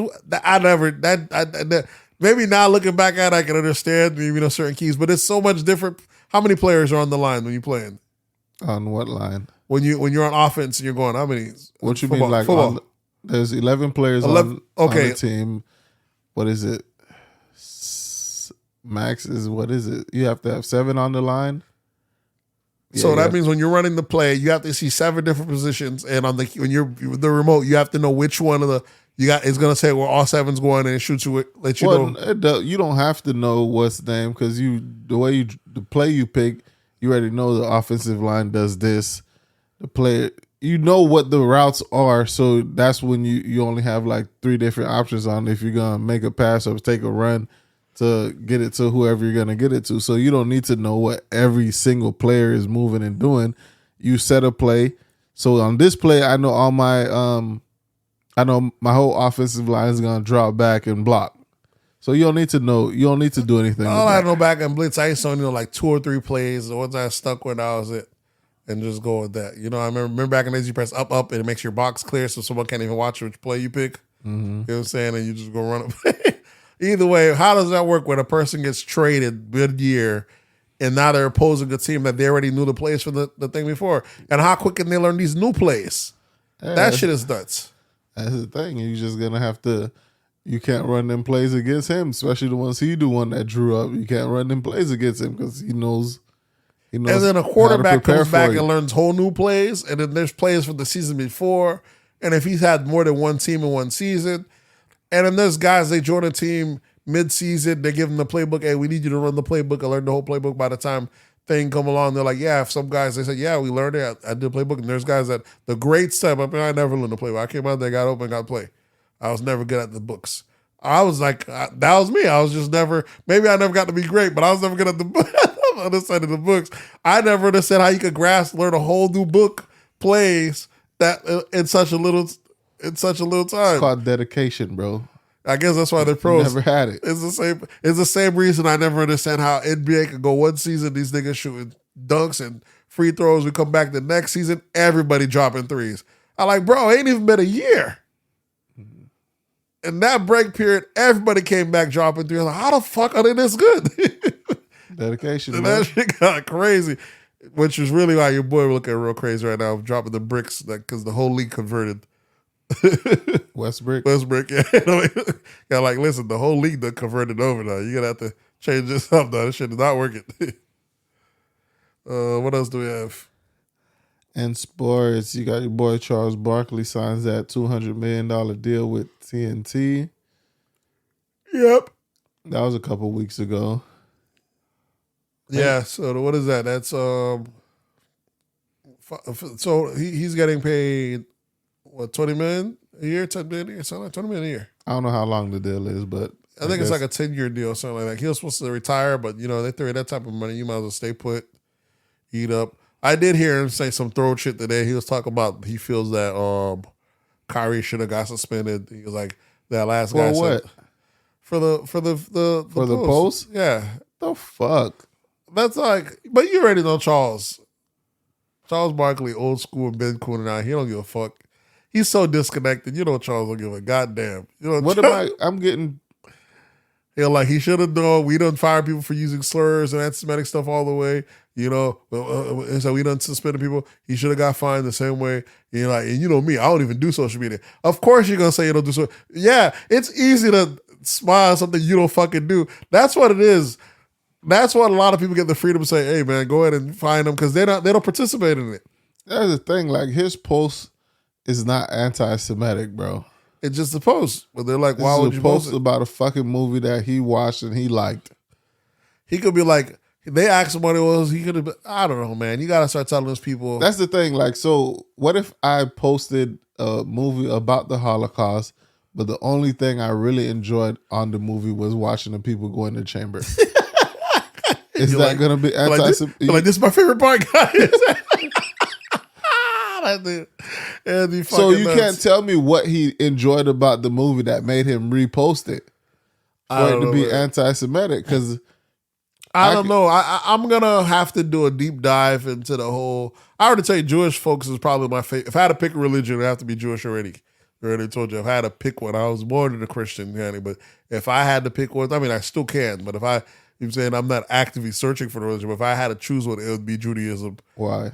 Because I like what they stand on. Everyone else talking shit as far as their religion's the best. But if you're from Florida, especially South Florida, if you're in Boca, you see how Jewish folks live out there. They out here on Friday nights when the whole city's on a Good Friday or something. There's a Sabbath, the whole city shut down. Almost all of Boca shut down.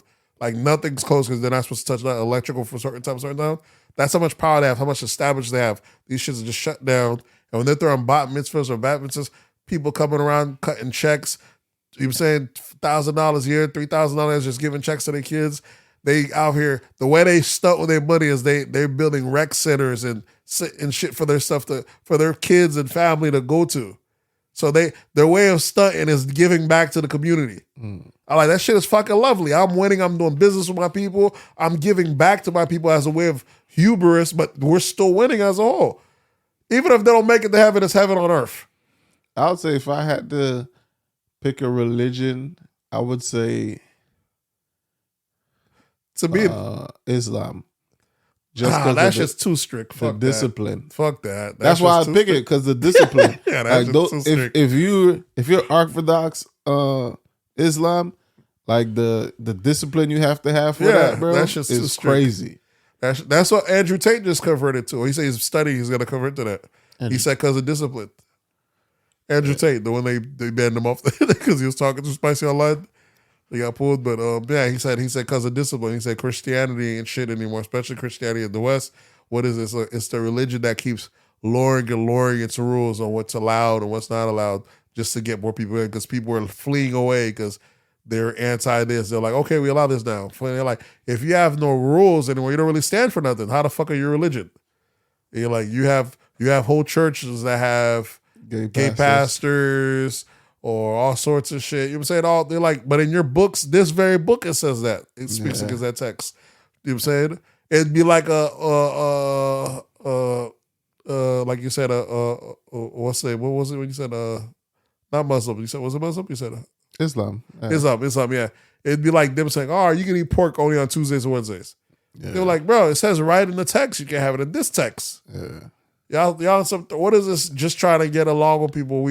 Christianity is the most wishy-washy bullshit. Fluid they keep lowering the guards. That is the one that causes the most destruction.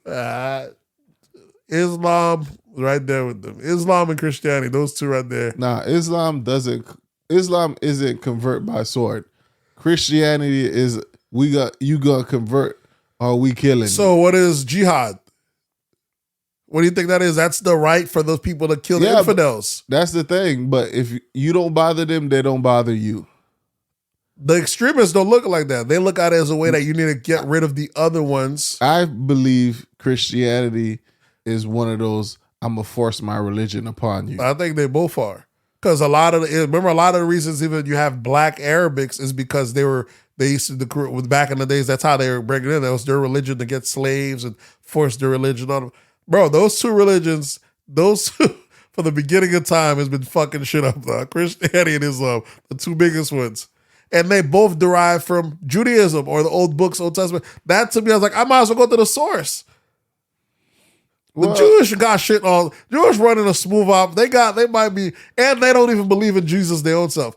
That's the craziest thing. As much as Christians and stuff are backing these folks. It's not that they don't believe in Jesus. They don't believe that he was the messenger or God's what's name, something like that. Whatever it is. I rock with the Jews, bro. They got a smooth operation, and they don't believe in this okie doke shit, y'all. This guy that y'all spoke of, they're like, look, we killed him, and I don't think he came back. They're like, I don't think he came back. Y'all niggas wildin'. So, like, I feel like that how they do with their family and culture and just the power, it's all admirable. I like how they, like Kanye said, we'll be jealous of how they got it. If I had to pick a religion, that would have been it. Any book, if you follow it strictly by the book, it's all good. I don't know. It's just people don't follow these religions by the book and by the text. So, or they follow it too much by the text because some of the texts don't hold. I feel like we need to be dropping new Bibles, New Testament. We're away in 2022. How the fuck we still doing with that book that was written so long ago? That's old shit. Yeah, them motherfuckers that have iPhones. Yeah, we gotta update it. Drop some new text, and then we still have parts of the books that was taken out, that the fucking Catholic Church lock away, or parts that we just don't acknowledge. Like, this is all misinformation or locked out information. That's bullshit. Fake news, bro. It's fake news, or don't even. That's why you got to just do a religion. Ultimately, that's what I say. If I was, you got to just do a religion. This shit is bullshit. You got people. You have to have people have a certain set of principles, bro. Yeah, you following government. Wild Wild West. You following government. You believe in people. That shit's man-made too. Everything is man-made. So. But you believe in the government. The government is your religion. That's how they have it in China. That's how they have it in Russia. Nothing's bigger than government. You don't put God over. If the people over there believe in God, you think their government will be able to rule over them? When you have a deity, something you can't believe in, no, these motherfuckers gonna be fighting you forever. If they believe that something that they can't even believe in at some point is gonna come back for them. You're gonna be fighting these people forever. It is delusional. So you gotta have them believe in the government, this, that, and the third. That's the benefit of that. All right, what else we got for this week? We hit sports. You want to get into politics? What do we have? And, yeah, we don't have a bunch of politics. Go ahead. You got Nancy Pelosi house gets broken into and her husband gets hit with a hammer or some shit like that. Yeah, that story was thrown, right? I see like her husband was in underwear, some shit like that. Some guy trying to harm him. It's getting wild out here. The politics is getting wild. People getting hyped. Like, don't get killed behind these politicians, these media platforms. You know what I'm saying? I know you thinking you're out here. It don't make any sense going after any political figure, though. You saying you go out here trying to think you're gonna harm Trump or Pelosi or Gingrich. What is her husband though? What does he do? Is he a politician as well? No, he's just a real estate investor, one of the best ones out there. That's like one of the things we're like, how the fuck does this guy have such a winning track record? But obviously we know why. His wife is on the Senate, so he's got like one of the best investment portfolios. Like that's what people do. They like just follow whatever her husband invests in and just do that because he outperforms the S&P for years. She's worth well under $100 million because of her husband. But most likely he was going after her. You know, starting with, but she just wasn't home. Yeah, going after politicians. They're just one cog in the wheel, bro. You know, one person. All you gonna do, you're gonna hurt. They're gonna say, "Look at this other." They're just gonna blame the other side, and you're just gonna make the side you were against more powerful. Because they're like, "Oh, we're never gonna let this happen again." The other side that your side is gonna say we don't. They're gonna condemn you. They're gonna say we don't stand for this, and they're gonna say we need to fall back a little bit so we don't look like the bad guys. And you're gonna let the other side grow more powerful. It's gonna work against your own interests, though. It don't make any sense to even attack a politician in America in a two-party system. You know, it definitely don't make any sense. But crazy people get hyped up like that, and try to do so much, and that's what you have. Each time motherfuckers get hyped up, like, what? You how do you like? That's some pussy shit. How does a guy break into your house and just hit you with a hammer? These motherfuckers is old as shit, bro. What are you talking about? Nigga, you could strong arm his old ass. I'm blasting a nigga. He should have, right? Yeah, but you know he's probably. There's no reason why this guy is arrested. Yeah, he should have. They would have called the coroner. But him and his wife are rich enough that they should have security regardless, front and back. You know, she's been speaker for the longest. The way the right hates her so much. But, you know, the way these motherfuckers pretend to hate each other on that stand is different because they say they just chill in Washington anyways. Yeah, they just all that shit is grandstanding for the rest of us. That's WWE shit.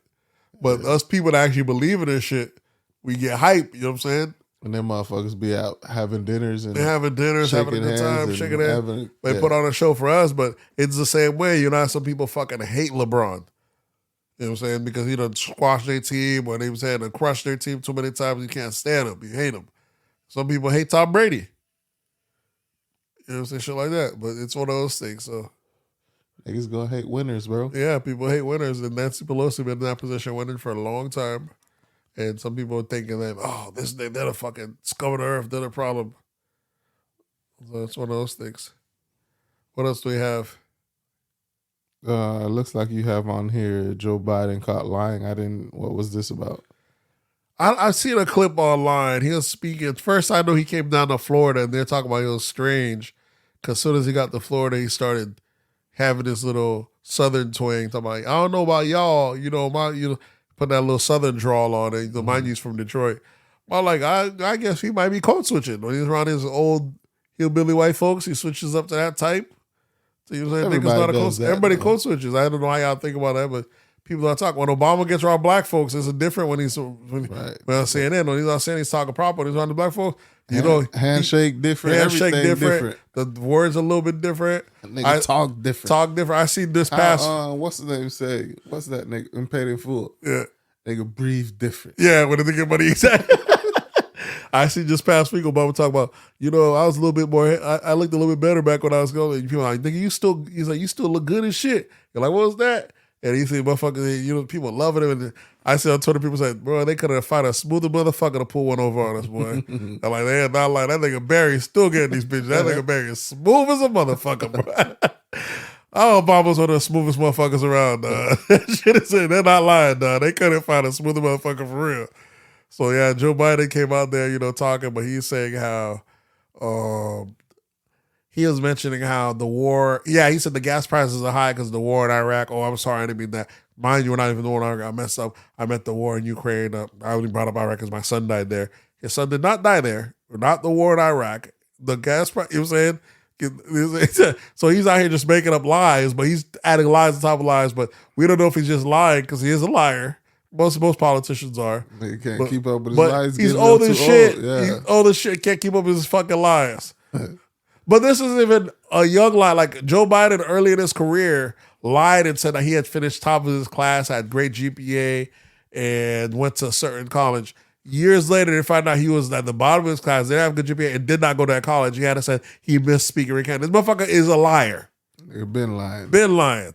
Of course, nowadays lying skewed because no one lied more than your boy Trump. Like, we'd see Trump say something at 9 a.m., come at 11 a.m., they'll quote him, and he decided not to say that as fake news. I'm like, bro, I seen it. The news seen it. That shit was fucking like. So, we got it on tape, bro. Trump lied so goddamn much. It seems like all the presidents, it's not even fucking close. But Biden's a liar too, though. Don't get it twisted.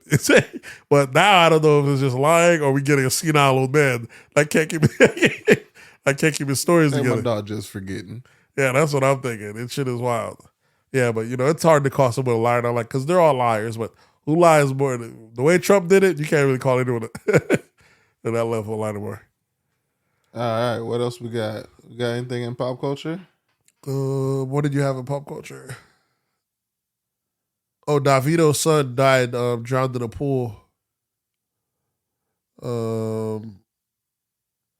Yeah, that's just fucking sad, bro. This motherfucker's blowing up right now. Doing huge, one of the bigger artists is out, and to get that crazy ass news, I don't know how the fuck that happened, boy. Yeah, kids die in pools all the time. And celebrities being a celebrity ain't gonna stop that. None of my watch, but you gotta. I was built to think of worst case scenarios. Yeah, but you gotta have a pool cover if you got a kid, and if you can afford it, you should. But you gotta or teach them to swim as quick as possible. The earlier, the fucking better. In fact, because kids are born swimming. Yeah, you can see be seeing these white kids be drop them in the pool as soon as they come out, and they learn to flip over and shit like that. And maybe I've seen 9-month-olds, 1-year-olds fully swimming. White folks teach their kids. Show them if you're gonna have a pool, teach your kids how to swim early. Your kids know how to swim? Yeah, we got them lessons. You know what I'm saying? We got them lessons, but we didn't grow up that way. But you got to do that. But I was just saying, but that shit is fucking tragic. Maybe I don't know if maybe the maid or someone had them or something like that. But I know maybe I doubt it would happen on the parent shift because I'm like it wouldn't happen on our parent shift. We always think worst case scenario. Though. That shit is crazy. But these things happen. Accidents do happen. It's fucking pretty sad. sure the mom was home. I don't like shit. That's what I'm saying. I don't know. We just don't know the details to the drowning. Kids, man, they don't do any fucking better at all. Humans are born with no natural instincts. We're sorry as shit as babies. And all we do is try to fucking kill ourselves as kids, though. We playing with sockets, playing with knives, trying to fall off tables. Human babies can't do a goddamn thing, though. Only animal constantly trying to kill itself if you ain't paying attention to it. No defense abilities, no nothing, but always looking for harm, though. So, rest in peace, condolences to that. All right, what else we got in pop culture? I think that's it. We have anything else? That's it for this week. Yeah, I believe that's it. You got any recommendations this week? I got a recommendation this week. FX got this show called The Patient. Oh, I got that on cue. I already know it's gonna be good because your boy's the acting in it. Michael something, right? Yeah, nigga from The Office. Yeah. So that was a good movie. The ending was good. It's a series. Yeah, it's a series. Yeah, I said movie series. Yeah, it's about 10 episodes. You think it's a one-off, or you think they're gonna do season 2? It's a one-off. How it ends is a one-off. Oh, I love it then. One-offs are always the best. When you get one mini-series, it's fucking fire. HBO got a bunch of those. It's definitely a one-off. So unless they, I guess you can see them bringing a part 2, but the angle they'll have to go. I'm not sure how they're gonna pull it off, but They can always pull it off. You got any recommendations? My recommendation, I guess, the new Black Panther that's about to drop. Nigga, that's not a recommendation, nigga. That's that's just black culture, bro. I wouldn't have any more. I watched Shazam, not Shazam, which was it? I wouldn't recommend that. It was decent, but it wasn't all that. But Shazam is with Shaq. the other one, the Captain, not Captain Marvel, Black Adam I never heard of it. with The Rock. He's supposed to be like okay. Shazam's counterpart. Yes, but I don't have no recommendations this week, man. My recommendations would be music. What music would I recommend? I'd recommend the new Jeezy. I think you already recommended that a couple weeks ago. What's the name album dropped? Kodak projected to do 35,000 the first week, and he wasn't too happy about that. Yeah, but I can never recommend a Kodak album because the whole album's never good.